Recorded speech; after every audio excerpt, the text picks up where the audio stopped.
ਵਾਹਿਗੁਰੂ ਜੀ ਕਾ ਖਾਲਸਾ, ਵਾਹਿਗੁਰੂ ਜੀ ਕੀ ਫਤਿਹ।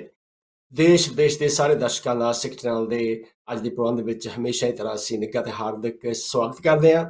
ਉਮੀਦ ਹੈ ਤੁਹਾਡਾ ਪਿਛਲਾ ਹਫ਼ਤਾ ਸੋਹਣਾ ਗੁਜ਼ਰਿਆ ਹੋਵੇਗਾ ਤੇ ਆਉਣ ਵਾਲੇ ਹਫ਼ਤੇ ਦੀ ਤੁਸੀਂ ਵੀਕਐਂਡ ਦੀ ਤਿਆਰੀ ਦੇ ਵਿੱਚ ਹੋਵੋਗੇ। ਬਹੁਤ ਸਾਰਾ ਅੱਜ ਕੱਲ੍ਹ ਦੇਖਦੇ ਹਾਂ ਕਿ ਛੁੱਟੀਆਂ ਨੇ ਸਕੂਲਾਂ ਦੇ ਵਿੱਚ, ਔਰ ਨਾਲ ਦੀ ਨਾਲ ਮੌਸਮ ਵੀ ਥੋੜ੍ਹਾ ਜਿਹਾ ਅਦਲਾ ਬਦਲੀ ਹੋ ਰਹੀ ਹੈ ਮੌਸਮ ਦੇ ਵਿੱਚ, ਕਿਉਂਕਿ ਜਿਹੜਾ ਬਰਤਾਨਵੀ ਮੌਸਮ ਆ, ਇਸ ਮੌਸਮ ਦਾ ਕਦੇ ਵੀ ਕਿਸੇ ਨੇ ਭਰੋਸਾ ਨਹੀਂ ਕੀਤਾ ਹੈਗਾ। ਸੋ ਜੋ ਵੀ ਤੁਹਾਡੇ ਪ੍ਰੋਗਰਾਮ ਹੋਣਗੇ ਉਹ ਵਧੀਆ ਹੋਣਗੇ, ਪਰ ਜਿਵੇਂ ਗੱਲ ਕਰਦੇ ਆ ਕਿ ਹਰ ਚੀਜ਼ ਮੌਸਮ ਦੇ ਉੱਤੇ ਨਿਰਭਰ ਕਰਦੀ ਹੈ ਕਿ ਮੌਸਮ ਹੀ ਤੁਹਾਨੂੰ ਖੁਸ਼ੀਆਂ ਦਿੰਦਾ ਹੈ ਤੇ ਮੌਸਮ ਹੀ ਤੁਹਾਨੂੰ ਕਈ ਵਾਰੀ ਉਦਾਸ ਕਰ ਦਿੰਦਾ ਹੈ। ਇਹੋ ਜਿਹੀ ਅਸੀਂ ਗੱਲ ਕਰਦੇ ਹਾਂ ਕਿ ਆਲੇ ਦੁਆਲੇ ਸਾਡੇ ਦੁਨੀਆ ਦੇ ਆਲੇ ਦੁਆਲੇ ਦੇਖਦੇ ਆ, ਸਾਡੇ ਚੌਗਿਰਦੇ ਦੁਆਲੇ ਦੇਖਦੇ ਆ ਕਿ ਬਹੁਤ ਸਾਰੀਆਂ ਇਹੋ ਜਿਹੀਆਂ ਸਮੱਸਿਆਵਾਂ ਹੁੰਦੀਆਂ ਨੇ ਜਿਹਦੇ ਬਾਰੇ ਅਸੀਂ ਅਕਸਰ ਕਈ ਵਾਰੀ ਚਿੰਤਤ ਹੁੰਦੇ ਹਾਂ, ਪਰ ਅਸੀਂ ਕਰ ਕੁਛ ਨਹੀਂ ਸਕਦੇ। ਜਿਹੜੀ ਸਾਡੀ ਬੇਵੱਸੀ ਆ ਉਹ ਸਾਡੇ ਵਿੱਚ ਪੂਰੀ ਜ਼ਾਹਰ ਹੁੰਦੀ ਆ। ਗੱਲ ਕਰਦੇ ਹਾਂ ਅਸੀਂ ਭਾਰਤ ਦੀ ਗੱਲ ਕਰ ਲਈਏ, ਮਣੀਪੁਰ ਦੀ ਦੇਖ ਲਈਏ। ਮਣੀਪੁਰ ਦੇ ਵਿੱਚ ਇੱਕ ਹੋਰ ਤਰ੍ਹਾਂ ਦੀ ਅੱਗ ਲੱਗੀ ਹੋਈ ਹੈ ਤੇ ਦੂਜੇ ਪਾਸੇ ਅੱਜ ਤੁਹਾਨੂੰ ਅਸੀਂ ਗੱਲ ਦੱਸਾਂਗੇ ਕਿ ਗ੍ਰੀਸ ਦੇ ਵਿੱਚ ਇੱਕ ਹੋਰ ਤਰ੍ਹਾਂ ਦੀ ਅੱਗ ਲੱਗੀ ਹੋਈ ਹੈ। ਤੇ ਦੂਜੇ ਪਾਸੇ ਦੇਖਦੇ ਹਾਂ ਕਿ ਪੰਜਾਬ ਦੇ ਵਿੱਚ ਜਿੱਥੇ ਹੜ੍ਹਾਂ ਨੇ ਜਲਥਲ ਕੀਤਾ ਹੋਇਆ ਹੈ, ਲੋਕਾਂ ਦੀ ਜਿਹੜੀ ਜ਼ਿੰਦਗੀ ਹੈ ਬੜੀ ਉਪਰਾਮ ਕੀਤੀ ਹੋਈ ਆ। ਸੋ ਇਹ ਜਿਹੜੀਆਂ ਸਾਰੀਆਂ ਘਟਨਾਵਾਂ ਨੇ ਇਹ ਜ਼ਿੰਦਗੀ ਦੇ ਨਾਲ ਨਾਲ ਚੱਲਦੀਆਂ ਨੇ। ਜਿਵੇਂ ਕਿ ਸਿਆਣੇ ਕਹਿੰਦੇ ਨੇ ਕਿ ਦੁੱਖ ਅਤੇ ਸੁੱਖ ਜ਼ਿੰਦਗੀ ਦੇ ਜਿਹੜਾ ਇੱਕ ਸਿੱਕਾ ਹੈ ਉਹਦੇ ਦੋ ਪਾਸੇ ਹੁੰਦੇ ਹਨ। ਸੋ ਕਦੇ ਇੱਕ ਪਾਸਾ ਉੱਤੇ ਆ ਗਿਆ, ਕਦੇ ਇੱਕ ਪਾਸਾ ਥੱਲੇ ਆ ਗਿਆ, ਇਹ ਸਾਰਾ ਚੱਲਦਾ ਰਹਿੰਦਾ ਹੈ।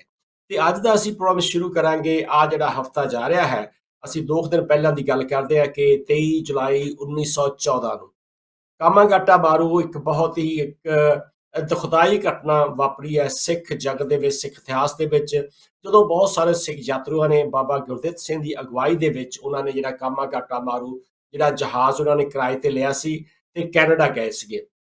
ਤੇ ਵੈਨਕੂਵਰ ਦੀ ਬੰਦਰ ਦੇ ਬਾਹਰ ਰੋਕੀ ਰੱਖਣ ਤੋਂ ਬਾਅਦ ਕੈਨੇਡਾ ਦੀ ਨਸਲਵਾਦੀ ਸਰਕਾਰ ਨੇ ਆਪਣੀ ਤਾਕਤ ਦੀ ਵਰਤੋਂ ਦੇ ਨਾਲ ਇਹ ਜਿਹੜਾ ਕਾਮਾਗਾਟਾ ਮਾਰੂ ਜਹਾਜ਼ ਸੀਗਾ ਉਸ ਨੂੰ ਵਾਪਸ ਮੋੜ ਦਿੱਤਾ ਸੀ। ਤੇ ਉਸ ਨੂੰ ਯਾਦ ਕਰਦਿਆਂ ਰੌਂਗਟੇ ਖੜੇ ਹੋ ਜਾਂਦੇ ਆ ਕਿ ਜਦੋਂ ਉਹ ਵਾਪਸ ਕਲਕੱਤੇ ਆਏ ਤੇ ਉਹਨਾਂ ਦੇ ਨਾਲ ਕੀ ਵਾਪਰੀ।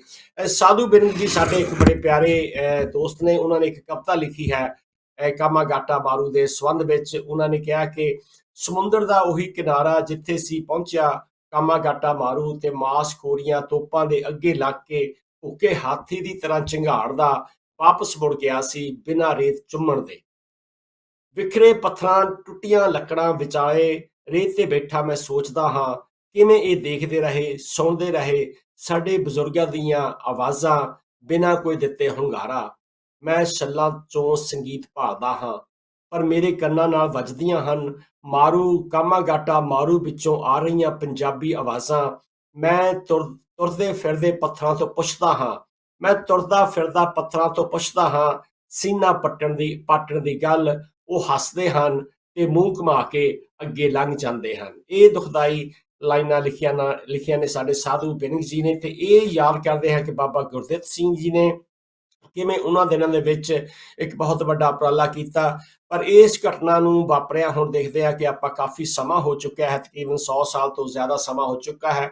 ਤੇ ਨਾਲ ਦੀ ਨਾਲ ਇਹ ਵੀ ਦੇਖਦੇ ਆ ਕਿ ਇਹ ਜਿਹੜੀ ਘਟਨਾ ਸੀ ਇਹ ਕਾਮਾਗਾਟਾ ਮਾਰੂ ਦੀ, ਜਿਸ ਨੂੰ ਪੰਜਾਬੀਆਂ ਨੇ ਕੌਮਾਂਤਰੀ ਪੱਧਰ ਤੇ ਫੈਲਾਇਆ ਤੇ ਅੰਗਰੇਜ਼ ਸਰਕਾਰ ਦਾ ਉਹਨਾਂ ਦੇ ਵੱਲ ਜਿਹੜਾ ਇਹ ਨਸਲੀ ਰਵੱਈਆ ਸੀਗਾ ਜੋ ਉਹਨਾਂ ਦਾ ਸਾਹਮਣਾ ਕੀਤਾ, ਤੇ ਉਸ ਦੇ ਨਾਲ ਹੀ ਇੱਕ ਰਾਜਸੀ ਚੇਤਨਾ ਹੋਰ ਪ੍ਰਚੰਡ ਹੋਈ। ਔਰ ਦਿਖਦੇ ਆ ਕਿ ਇਹ ਜਿਹੜਾ ਵਿਰੋਧ ਬਹੁਤ ਵਧਿਆ ਸੀਗਾ ਜੋ ਉਹਨਾਂ ਦੇ ਨਾਲ ਘਟਨਾ ਹੋਈਆਂ। ਸੋ ਸਿੱਖ ਕੌਮ ਦੇ ਉੱਤੇ ਬੜੀਆਂ ਭਾਰੂ ਮੁਸੀਬਤਾਂ ਪੈਂਦੀਆਂ ਰਹੀਆਂ ਨੇ, ਪਰ ਉਹਨਾਂ ਨੇ ਬੜੀ ਬਹਾਦਰੀ ਨਾਲ ਉਹਨਾਂ ਦਾ ਟਾਕਰਾ ਕੀਤਾ। ਤੇ ਅੱਜ ਦੇਖਦੇ ਹਾਂ ਕਿ ਕੈਨੇਡਾ ਦੀ ਉਹੀ ਧਰਤੀ ਹੈ, ਉਹ ਦੇਸ਼ ਹੈ ਜਿੱਥੇ ਕਿ ਬਹੁਤ ਸਾਰੇ ਜਿਹੜੇ ਸਿੱਖ MPs ਨੇ, MLA ਨੇ ਔਰ ਕੌਂਸਲਰ ਨੇ, ਉੱਥੋਂ ਦੀਆਂ ਕੌਂਸਲਾਂ ਜਿਹੜੀਆਂ ਲੋਕਲ ਕੌਂਸਲ ਨੇ, ਚਾਹੇ ਅਸੀਂ ਜੇ ਟੋਰਾਂਟੋ ਦੀ ਗੱਲ ਕਰ ਲਈਏ, ਮਿਸੀਸਾਗਾ, ਬਰੈਂਪਟਨ, ਬ੍ਰੈਮਲੀ ਤੇ ਨਾਲ ਦੀ ਨਾਲ ਬਰੈਂਪਟਨ, ਇਹ ਸਾਰਿਆਂ ਦੇ ਵਿੱਚ ਬਹੁਤ ਸਾਰੇ ਜਿਹੜੇ ਪੰਜਾਬੀ ਕੌਂਸਲਰ ਨੇ। ਇਸੇ ਤਰ੍ਹਾਂ ਆਪਾਂ ਸਰੀ ਦੀ ਗੱਲ ਕਰ ਲਈਏ, ਵੈਨਕੂਵਰ ਦੀ ਗੱਲ ਕਰ ਲਈਏ ਜਾਂ ਵਿਕਟੋਰੀਆ ਦੀ ਗੱਲ ਕਰ ਲਈਏ, ਉਹਨਾਂ ਥਾਵਾਂ ਦੇ ਉੱਤੇ ਵੀ ਜਾ ਕੇ ਪੰਜਾਬੀਆਂ ਨੇ ਆਪਣੇ ਝੰਡੇ ਝੁਲਾਏ ਨੇ।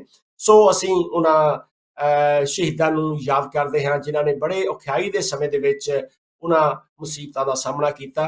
ਤੇ ਕਾਮਾਗਾਟਾ ਮਾਰੂ ਦੇ ਬਾਬਾ ਗੁਰਦਿੱਤ ਸਿੰਘ ਜੀ ਤੇ ਉਹਨਾਂ ਦੇ ਸਾਥੀਆਂ ਨੂੰ ਅਸੀਂ ਅੱਜ ਯਾਦ ਕਰਦੇ ਹੋਏ, ਨਤਮਸਤਕ ਹੁੰਦੇ ਹੋਏ ਅਸੀਂ ਸ਼ਰਧਾ ਦੇ ਫੁੱਲ ਭੇਟ ਕਰਦੇ ਹਾਂ ਕਿ ਕਿਵੇਂ ਉਹਨਾਂ ਨੇ ਬਹਾਦਰੀ ਦੇ ਨਾਲ ਇਹ ਸਾਰੇ ਸਮਿਆਂ ਦਾ ਮੁਕਾਬਲਾ ਕੀਤਾ। ਤੇ ਆਪਾਂ ਹੁਣ ਗੱਲ ਕਰਦੇ ਹਾਂ ਕਿ ਹੁਣ ਤੋਂ ਕੁਝ ਸਮਾਂ ਪਹਿਲਾਂ ਭਾਵ ਕਿ 11 ਸਾਲ ਹੋ ਗਏ ਨੇ ਕਿ ਜੋ ਪੀਟੀਸੀ ਚੈਨਲ, ਜਿਹੜੀ ਤੁਸੀਂ ਆਮ ਤੌਰ ਤੇ ਗੱਲ ਸੁਣਦੇ ਰਹੇ ਆ, ਜਿਹਦੇ ਰਾਹੀਂ ਤੁਸੀਂ ਦਰਬਾਰ ਸਾਹਿਬ ਤੋਂ ਜਿਹੜਾ ਕਥਾ ਕੀਰਤਨ, ਜੋ ਗੁਰਬਾਣੀ ਦਾ ਪ੍ਰਸਾਰਣ ਸਿੱਧਾ ਚੱਲਦਾ ਹੁੰਦਾ ਸੀ, ਉਹ ਆ ਰਿਹਾ ਸੀ।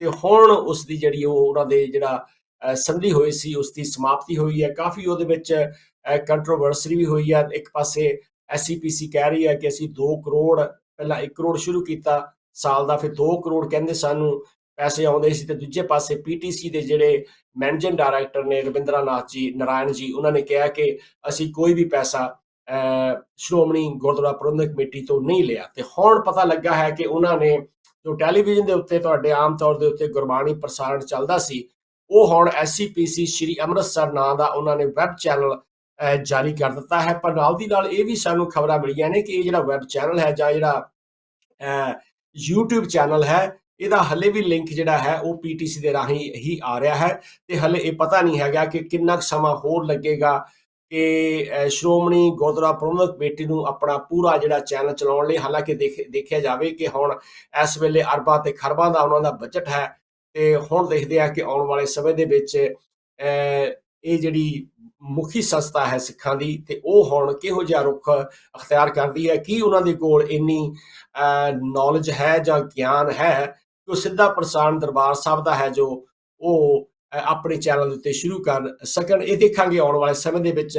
ਪਰ ਦੂਜੇ ਪਾਸੇ ਇਹ ਵੀ ਦੇਖਿਆ ਗਿਆ ਹੈ ਕਿ ਜੋ ਪੰਜਾਬ ਸਰਕਾਰ ਦੀ ਜਿਹੜੀ ਥੋੜੀ ਦਖਲਅੰਦਾਜ਼ੀ ਹੈ ਭਗਵੰਤ ਮਾਨ ਦੀ, ਉਹਦਾ ਵੀ ਥੋੜਾ ਵਿਰੋਧ ਹੋ ਰਿਹਾ ਹੈ ਕਿ ਇਹ ਜਿਹੜਾ ਮਸਲਾ ਹੈ ਨਰੋਲ ਇਹ ਸਿੱਖਾਂ ਦਾ ਮਸਲਾ ਹੈ, ਇਹਦੇ ਵਿੱਚ ਸਰਕਾਰ ਨੂੰ ਦਖਲਅੰਦਾਜ਼ੀ ਨਹੀਂ ਕਰਨੀ ਚਾਹੀਦੀ। ਇਹਦੇ ਵਿੱਚ ਸਿਰਫ ਤਾਂ ਸਿਰਫ ਹਰਜਿੰਦਰ ਸਿੰਘ ਧਾਮੀ ਤੇ ਜਾਂ ਉਹਨਾਂ ਦੀ ਸਾਰੀ ਟੀਮ ਨੂੰ ਹੀ ਇਹ ਜਿਹੜਾ ਫੈਸਲਾ ਲੈਣਾ ਚਾਹੀਦਾ ਹੈ। ਤੇ ਇਸ ਦੇ ਨਾਲ ਹੀ ਅਸੀਂ ਗੱਲ ਕਰਦੇ ਹਾਂ ਬਰਤਾਨੀਆ ਦੀ। ਅਸੀਂ ਜੇ ਗੱਲ ਕਰੀਏ ਤਾਂ ਇੱਥੇ ਵੀ ਦੇਖਦੇ ਹਾਂ ਕਿ ਮਹਿੰਗਾਈ ਨੇ ਕਾਫੀ ਜ਼ੋਰ ਪਾਇਆ ਹੋਇਆ ਹੈ, ਔਰ ਨਾਲ ਦੀ ਨਾਲ ਦੇਖਦੇ ਹਾਂ ਕਿ ਜਿਹੜੀ ਇਨਫਲੇਸ਼ਨ ਨੇ ਬਹੁਤ ਸਾਰੀਆਂ ਇਹਨੇ ਚੀਜ਼ਾਂ ਦੇ ਜਿਹੜੇ ਭਾਅ ਵਧਾ ਦਿੱਤੇ ਸਨ। ਪਰ ਹੁਣ ਇਹ ਪਤਾ ਲੱਗਾ ਹੈ ਕਿ ਜਿਹੜੀ ਇਨਫਲੇਸ਼ਨ ਹੈ, ਅਸੀਂ ਪਿਛਲੇ ਪ੍ਰੋਗਰਾਮਾਂ ਦੇ ਵਿੱਚ ਦੱਸਿਆ ਸੀ ਕਿ ਉਹ ਹੁਣ ਘਟਣੀ ਸ਼ੁਰੂ ਹੋ ਗਈ ਹੈ। ਪਰ ਦੂਜੇ ਪਾਸੇ ਦੇਖਦੇ ਹਾਂ ਕਿ ਜਿਹੜੀਆਂ ਵਸਤੂਆਂ ਦੀਆਂ ਚੀਜ਼ਾਂ ਨੇ, ਉਹਨਾਂ ਦੇ ਭਾਅ ਹਲੇ ਉਹ ਡਿੱਗਦੇ ਨਜ਼ਰ ਨਹੀਂ ਆ ਰਹੇ। ਤੇ ਇਸ ਕਰਕੇ ਹੁਣ ਦੇਖਦੇ ਹਾਂ ਕਿ ਜਿਹੜੀਆਂ ਹੁਣ ਅਖਬਾਰਾਂ ਦੇ ਵਿੱਚ ਖਬਰਾਂ ਇੱਥੇ ਆ ਰਹੀਆਂ ਨੇ, ਅਸੀਂ ਡੇਲੀ ਐਕਸਪ੍ਰੈਸ ਦੀ ਗੱਲ ਕਰ ਲਈਏ ਕਿ prices must drop now, inflation has fallen. ਪਰ ਹਲੇ ਵੀ ਲੱਗਦਾ ਹੈ ਕਿ ਜੋ ਇੰਟਰਸਟ ਰੇਟ ਨੇ ਬੈਂਕਾਂ ਨੇ, ਉਹ ਹਲੇ ਵੀ ਵਧਣ ਦੇ ਇਮਕਾਨ ਹੈਗੇ ਆ ਕਿ 7% ਤੱਕ ਵੀ ਉਹ ਜਿਹੜੇ ਵਿਆਜ ਦਰਾਂ ਜਾ ਸਕਦੀਆਂ ਨੇ। ਭਾਵ ਕਿ ਸਰਕਾਰ ਨੂੰ ਸ਼ਾਇਦ ਇਹ ਡਰ ਹੈ ਕਿ ਉਹਨਾਂ ਨੇ ਜਿਹੜਾ ਆਪਣਾ ਟੀਚਾ ਰੱਖਿਆ ਹੈ ਕਿ 2% ਜਾਂ 2.5% ਹੋਣੀ ਚਾਹੀਦੀ ਹੈ ਇਨਫਲੇਸ਼ਨ, ਪਰ ਉਹ ਹਲੇ ਜਿਹੜੀ ਉਹਨਾਂ ਨੂੰ ਪ੍ਰਾਪਤੀ ਨਹੀਂ ਹੋ ਰਹੀ। ਤੇ ਜਦ ਤੱਕ ਉਹ ਨਹੀਂ ਹੋ ਰਹੀ ਤੇ ਮੇਰੇ ਖਿਆਲ ਜਿਹੜੀਆਂ ਬੈਂਕ ਦੀਆਂ ਜਿਹੜੇ ਵਿਆਜ ਦਰ ਨੇ, ਇੰਟਰਸਟ ਰੇਟ ਨੇ, ਉਹ ਵੱਧਦੇ ਹੀ ਜਾਣਗੇ। ਤੇ ਅਗਲੀ ਜਿਹੜੀ ਅਸੀਂ ਖਬਰ ਦੱਸਦੇ ਹਾਂ ਕਿ ਦੂਜੇ ਪਾਸੇ ਜਿਹੜਾ ਚੈਲੰਜ ਆ ਰਿਹਾ ਹੈ ਬਰਤਾਨਵੀ ਸਰਕਾਰ ਨੂੰ, ਅਸੀਂ ਗੱਲ ਕਰੀਏ ਕਿ ਬਹੁਤ ਸਾਰੇ ਮੁਲਕਾਂ ਤੋਂ ਤੁਹਾਨੂੰ ਪਤਾ ਹੈ ਕਿ ਜਿਹੜੇ ਲੋਕ ਇੱਥੇ ਆ ਸਕਦੇ ਸਨ ਬਿਨਾਂ ਵੀਜ਼ਾ ਲਏ ਤੋਂ। ਤੇ ਪਰ ਹੁਣ ਦੇਖਦੇ ਆ ਕਿ ਜਿਹੜੇ ਕੁਝ 5 ਮੁਲਕ ਨੇ ਜਿਨ੍ਹਾਂ ਦੇ ਉੱਤੇ ਇੱਥੋਂ ਦੀ ਜਿਹੜੀ ਸਰਕਾਰ ਹੈ ਉਹਨਾਂ ਨੇ ਵੀਜ਼ੇ ਦੀ ਜਿਹੜੀ ਸਖਤੀ ਕਰ ਦਿੱਤੀ ਹੈ। ਉਹ ਜਿਹੜੀ ਖਬਰ ਹੈ ਉਹ ਹੈ UK ਇੰਪੋਜ਼ਸ ਵੀਜ਼ਾ ਰਿਕੁਆਇਰਮੈਂਟਸ। ਇਹ ਵੀ ਜਿਹੜੀ ਅਸੀਂ ਦੇਖਦੇ ਆ ਕਿ ਜਿਹੜੀ ਬਰਤਾਨਵੀ ਸਰਕਾਰ ਹੈ ਉਹਨਾਂ ਨੇ ਬੜੇ ਹੀ ਸਖਤ ਕਦਮ ਚੁੱਕੇ ਹਨ। ਜਿਹੜੀ ਸੁਏਲਾ ਬ੍ਰੇਵਜ਼ਮੈਨ ਹੈ ਇੱਥੋਂ ਦੀ ਗ੍ਰਹਿ ਮੰਤਰੀ ਹੈ, ਉਹਨਾਂ ਦੱਸਿਆ ਕਿ ਡੋਮਿਨਿਕਾ, ਹੁੰਡੂਰਾਸ, ਨਾਮੀਬੀਆ, ਤਾਇਮੋਰ ਲਾਸਤੇ ਐਂਡ ਵਨਾਤੂ ਜਿਹੜੇ 5 ਮੁਲਕ ਨੇ, ਇਹਨਾਂ ਦੇ ਲੋਕਾਂ ਨੂੰ ਵੀਜ਼ਾ ਦੀ ਜਿਹੜੀ ਪਾਬੰਦੀ ਉਹਨਾਂ ਦੇ ਉੱਤੇ ਲਾਗੂ ਹੋਵੇਗੀ। ਤੇ ਨਾਲ ਦੀ ਨਾਲ ਇਹ ਵੀ ਗੱਲ ਕਰਦੇ ਹੈ ਕਿ ਰਿਸ਼ੀ ਸੁਨਕ ਨੇ ਪਿਛਲੇ ਦਿਨਾਂ ਦੇ ਵਿੱਚ ਇਹ ਵੀ ਦੇਖਦੇ ਆ ਕਿ ਬਹੁਤ ਸਾਰੇ ਜਿਹੜੇ ਲੋਕ ਜਾਅਲੀ ਤੌਰ ਦੇ ਉੱਤੇ ਬੇੜੀਆਂ ਦੇ ਰਾਹੀਂ ਬਰਤਾਨੀਆ ਆ ਰਹੇ ਸਨ। ਉਹਨਾਂ ਨੂੰ ਬੜੀਆਂ ਮੁਸ਼ਕਲਾਂ ਵੀ ਆ ਰਹੀਆਂ ਸੀ ਰਾਹਾਂ ਦੇ ਵਿੱਚ, ਪਰ ਉਹਨਾਂ ਨੂੰ ਰੋਕਣ ਵਾਸਤੇ ਜਿਹੜੀ ਇੱਥੋਂ ਦੀ ਬਰਤਾਨਵੀ ਸਰਕਾਰ ਹੈ, ਜਿਹੜੀ ਅਗਲੀ ਖਬਰ ਤੁਹਾਨੂੰ ਅਸੀਂ ਦਿਖਾ ਰਹੇ ਹੈਗੇ ਆ, ਉਹ ਡੇਲੀ ਐਕਸਪ੍ਰੈਸ ਦੀ ਖਬਰ ਹੈਗੀ ਹੈ ਕਿ ਪ੍ਰਾਈਮ ਮਿਨਿਸਟਰ ਨੇ ਕਿਹਾ ਕਿ ਅਸੀਂ ਜਿਹੜੇ ਬਹੁਤ ਹੀ ਜਿਹੜੇ ਸਖਤ ਕਾਨੂੰਨ ਜਿਹੜੇ ਆ ਉਹ ਅਸੀਂ ਲਾਗੂ ਕਰਕੇ ਉਹਨਾਂ ਲੋਕਾਂ ਨੂੰ ਇੱਕ ਸੁਨੇਹਾ ਭੇਜਾਂਗੇ ਕਿ ਉਹ ਇੱਥੇ ਆਉਣ ਦੀ ਜ਼ਰੂਰਤ ਨਾ ਕਰ ਸਕਣ। ਦੂਜੇ ਪਾਸੇ ਦੇਖਦੇ ਆ ਕਿ ਜਿਹੜੀਆਂ ਜਿਹੜੇ ਲਿਬਰਲ ਗਰੁੱਪਸ ਹਨ ਜਾਂ ਜੋ ਮਨੁੱਖੀ ਕਦਰਾਂ ਕੀਮਤਾਂ ਦੀਆਂ ਅਸੀਂ ਗੱਲ ਕਰਦੇ ਹਾਂ, ਮਨੁੱਖੀ ਹੱਕਾਂ ਦੀ ਗੱਲ ਕਰਦੇ ਹਾਂ, ਇਹੋ ਜਿਹੜੇ ਗਰੁੱਪ ਨੇ ਉਹ ਇਹਨਾਂ ਜੋ ਸਰਕਾਰ ਦੀ ਪਾਲਿਸੀ ਆ ਉਹਦਾ ਕਾਫੀ ਵਿਰੋਧ ਵੀ ਕਰਦੇ ਆ ਰਹੇ ਆ। ਪਰ ਹਲੇ ਤੱਕ ਕੋਈ ਵੀ ਜੋ ਅਸਾਲਮ ਸੀਕਰ ਦੇ ਖਿਲਾਫ ਜੋ ਜਾਂ ਕੇਸ ਚੱਲ ਰਹੇ ਹੈਗੇ ਆ, ਉਹਨਾਂ ਨੂੰ ਜਿਵੇਂ ਕਿ ਪਤਾ ਪਿਛਲੇ ਦਿਨਾਂ ਵਿੱਚ ਰਵਾਂਡਾ ਦੇ ਨਾਲ ਵੀ ਇੱਕ ਸੰਧੀ ਕੀਤੀ ਸੀ ਪ੍ਰੀਤੀ ਪਟੇਲ ਨੇ, ਜਿਹੜੀ ਕਿ ਤਕਰੀਬਨ ਮਿਲੀਅਨ ਪਾਉਂਡ ਦੀ ਸੀਗੀ, ਉਹਦੇ ਸੰਬੰਧ ਵਿੱਚ ਵੀ, ਉਹਦੇ ਤਹਿਤ ਵੀ ਹਲੇ ਕੋਈ ਵੀ ਜਿਹੜਾ ਮਾਈਗ੍ਰੈਂਟ ਹੈ ਜਾਂ ਇਲੀਗਲ ਮਾਈਗ੍ਰੈਂਟ ਹੈ ਜਾਂ ਜਾਲੀ ਜਿਹੜੇ ਸ਼ਰਨਾਰਥੀ ਨੇ, ਉਹਨਾਂ ਨੂੰ ਹਲੇ ਵਾਪਸ ਉਸ ਮੁਲਕ ਵਿੱਚ ਨਹੀਂ ਭੇਜਿਆ ਗਿਆ। ਤੇ ਇਹ ਜਿਹੜੀ ਸਿਰਦਰਦੀ ਹੈ ਉਹ ਇੱਥੋਂ ਦੀ ਸਰਕਾਰ ਲਈ ਬਣੀ ਹੋਈ ਹੈ। ਸੋ ਅਗਲੀਆਂ ਜਿਹੜੀਆਂ ਖਬਰਾਂ ਤੁਹਾਡੇ ਨਾਲ ਅਸੀਂ ਸਾਂਝੀਆਂ ਕਰਾਂਗੇ, ਉਹਦੇ ਵਿੱਚ ਅਸੀਂ ਸ਼ਾਮਲ ਕਰਾਂਗੇ ਆਪਣੇ ਸਾਥੀ ਡਾਕਟਰ ਬਲਦੇਵ ਸਿੰਘ ਕੰਦੋਲਾ ਜੀ ਨੂੰ, ਜਿਹੜੇ ਕਿ ਹਮੇਸ਼ਾ ਸਾਡੇ ਨਾਲ ਜੁੜਦੇ ਨੇ ਤੇ ਤੁਹਾਡੇ ਵਾਸਤੇ ਬੜੀ ਖੋਜ ਕਰਕੇ, ਡੂੰਘਾਈ ਵਿੱਚ ਜਾ ਕੇ ਸਾਰੀ ਜਾਣਕਾਰੀ, ਤੱਥ ਇਕੱਠੇ ਕਰਕੇ ਤੁਹਾਡੇ ਨਾਲ ਉਹ ਸਾਂਝੇ ਕਰਨ ਦਾ ਪੂਰਾ ਯਤਨ ਕਰਦੇ ਨੇ।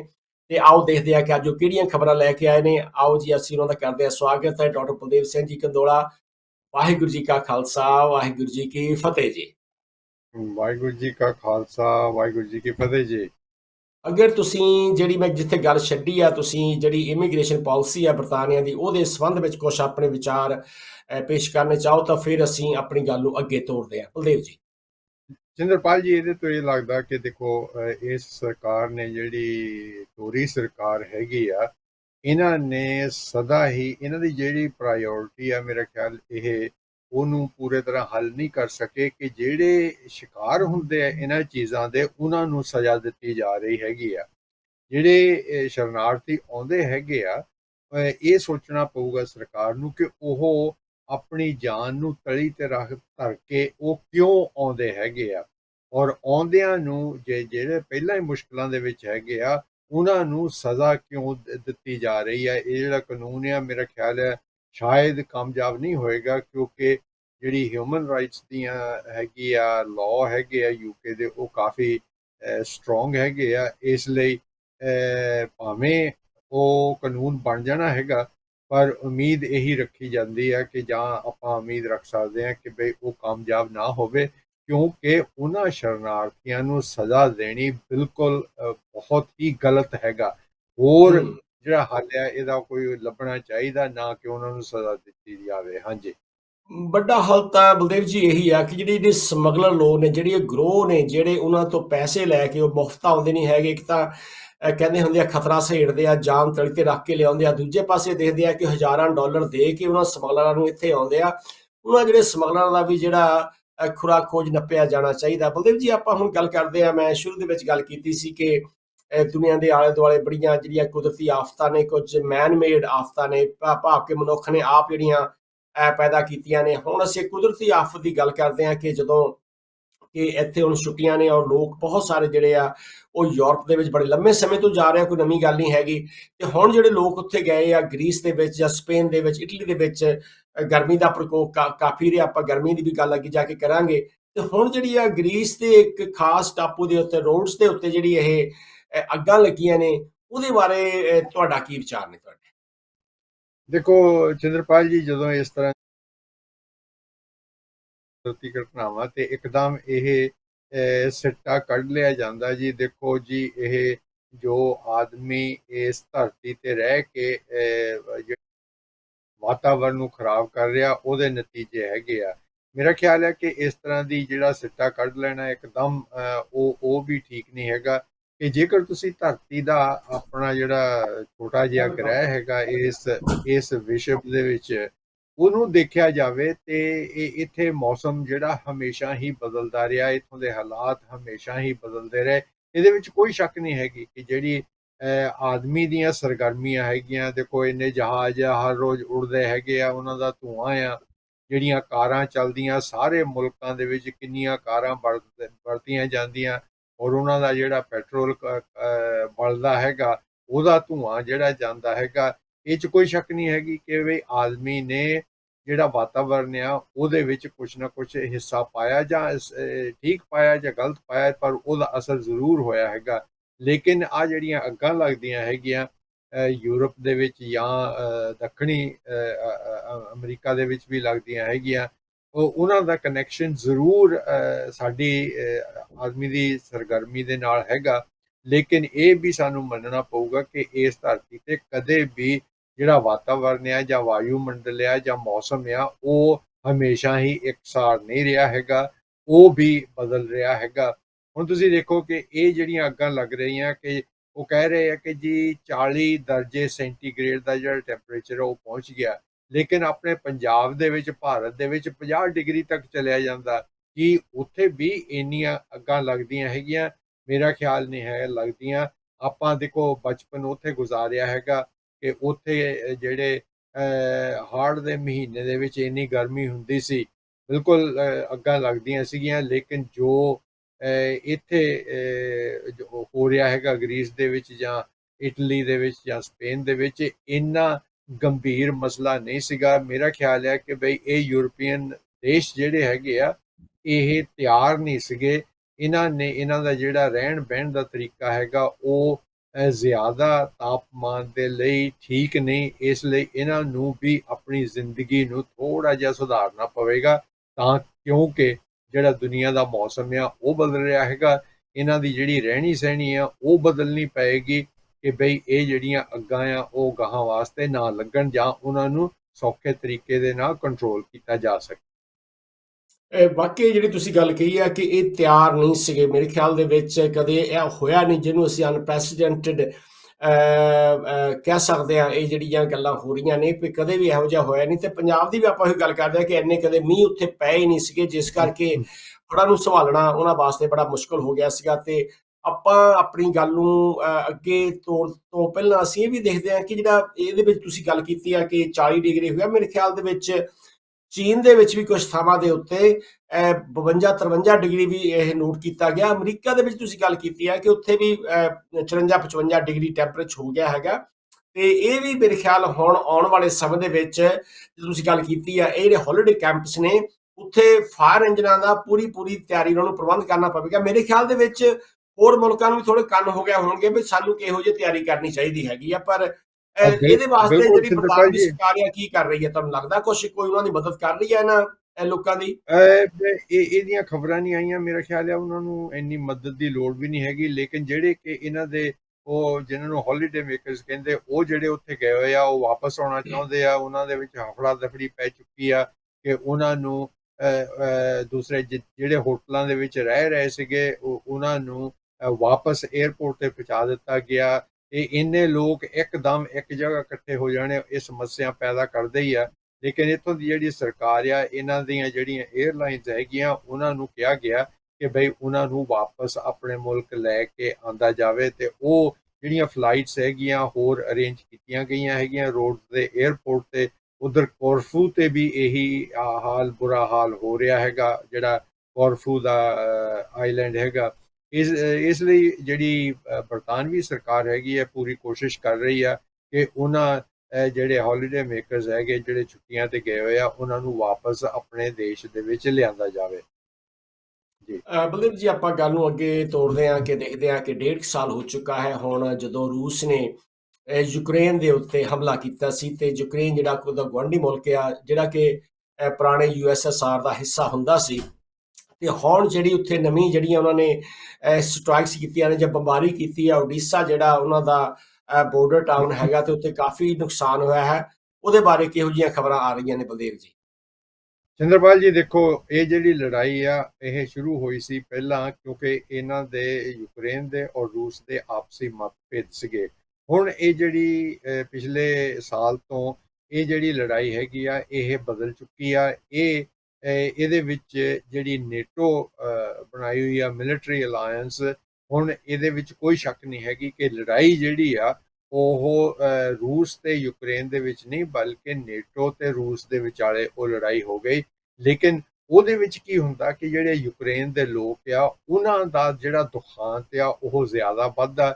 ਇੱਥੋਂ ਤੱਕ ਕਿ ਆਪਣੇ ਜਿਹੜਾ ਡਿਫੈਂਸ ਮਿਨਿਸਟਰ ਹੈਗਾ ਆ ਜਿਹੜੇ ਕਿ ਉਹ ਆਪਣੀ ਪੋਸਟ ਛੱਡ ਕੇ ਜਾ ਰਿਹਾ, ਉਹਨਾਂ ਨੇ ਵੀ ਕਿਹਾ ਹੈਗਾ ਕਿ ਬਈ ਇੱਕ ਕਿਸਮ ਦਾ ਯੂਕਰੇਨ ਜਿਹੜਾ ਆ ਹਥਿਆਰਾਂ ਨੂੰ ਟੈਸਟ ਕਰਨ ਦਾ ਖੇਤਰ ਬਣ ਚੁੱਕਾ ਹੈਗਾ, ਜਿਹੜਾ ਕਿ ਮਹਾ ਸਦਮਾ ਉਹਨਾਂ ਨੇ ਵੀ ਕਿਹਾ ਹੈਗਾ। ਇਸ ਲਈ ਇਹ ਲੜਾਈ ਜੋ ਰੁਖ ਅਖਤਿਆਰ ਕਰ ਰਹੀ ਹੈਗੀ ਆ, ਮੇਰਾ ਖਿਆਲ ਹੈ ਵੀ ਬਹੁਤ ਹੀ ਖਤਰਨਾਕ ਹੈਗਾ।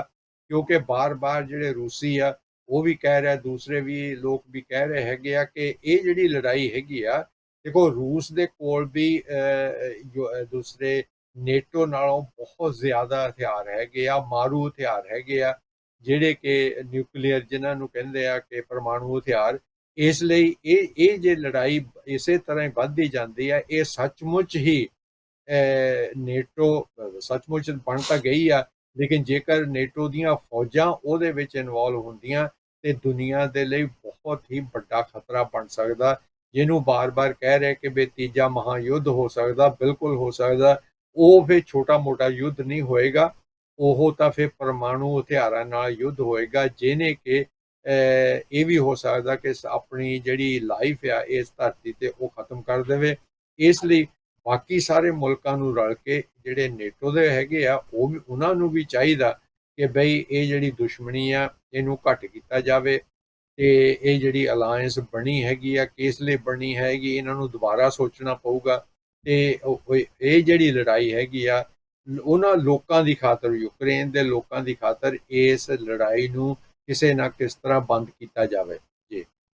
ਹਾਂਜੀ, ਦਰਸ਼ਕਾਂ ਨੂੰ ਦੱਸਦੇ ਜਾਈਏ ਕਿ ਜਿਹੜਾ ਚਰਚ ਅਸੀਂ ਦੇਖ ਰਹੇ ਸੀਗੇ ਇਹ ਤਕਰੀਬਨ 1809 ਦੇ ਵਿੱਚ ਇਹਨੂੰ ਮਾਨਤਾ ਮਿਲੀ ਸੀ ਤੇ ਦੱਸਿਆ ਗਿਆ ਕਿ 1939 ਦੇ ਵਿੱਚ ਫਿਰ ਇਸ ਜਿਹੜਾ ਚਰਚ ਹੈ ਇਹਨੂੰ ਢਾਹ ਢੇਰੀ ਕੀਤਾ ਗਿਆ ਸੀਗਾ ਸੋਵੀਅਤ ਯੂਨੀਅਨ ਦੇ ਵੱਲੋਂ।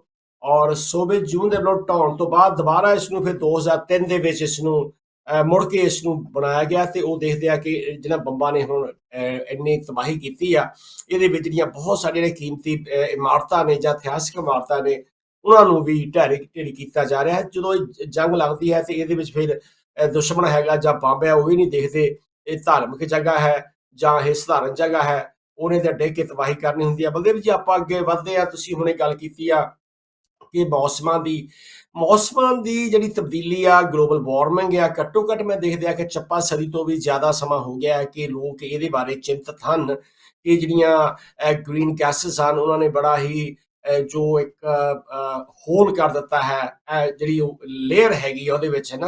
ਤੇ ਹੁਣ ਤੁਹਾਨੂੰ ਕੀ ਲੱਗਦਾ ਹੈ ਕਿ ਇਹਦਾ ਕੋਈ ਅਸਰ ਘਟੇਗਾ, ਇਹ ਜਿਹੜਾ ਮੌਸਮ ਦੁਬਾਰਾ ਉਸ ਤਰ੍ਹਾਂ ਦੇ ਹੋਣਗੇ ਜਾਂ ਇਹ ਨੁਕਸਾਨ ਜਾਰੀ ਰਹੇਗਾ?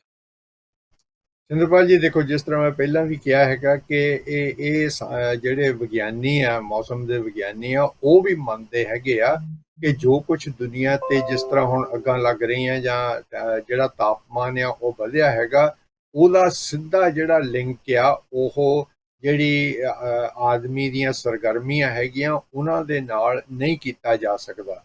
ਇਹਦੇ ਵਿੱਚ ਇਹ ਤਾਂ ਹਰ ਇੱਕ ਮੰਨਣ ਨੂੰ ਤਿਆਰ ਹੈਗਾ ਕਿ ਬਈ ਅਸੀਂ ਆਪਣੀ ਉਦਯੋਗ ਲਾਇਆ ਹੈਗਾ, ਆਪਣੀਆਂ ਕਾਰਾਂ ਚੱਲਦੀਆਂ ਹੈਗੀਆਂ, ਇੰਨੇ ਜਹਾਜ਼ ਹਵਾ ਦੇ ਵਿੱਚ ਉੜਦੇ ਫਿਰਦੇ ਆ, ਉਹਨਾਂ ਦਾ ਜਿਹੜਾ ਧੂੰਆਂ ਆ ਉਹ ਦੂਸਰੇ ਵਾਯੂਮੰਡਲ ਦੇ ਵਿੱਚ ਮਿਕਸ ਹੋ ਰਿਹਾ ਹੈਗਾ, ਉਹਦਾ ਅਸਰ ਤਾਂ ਪਿਆ ਹੈਗਾ।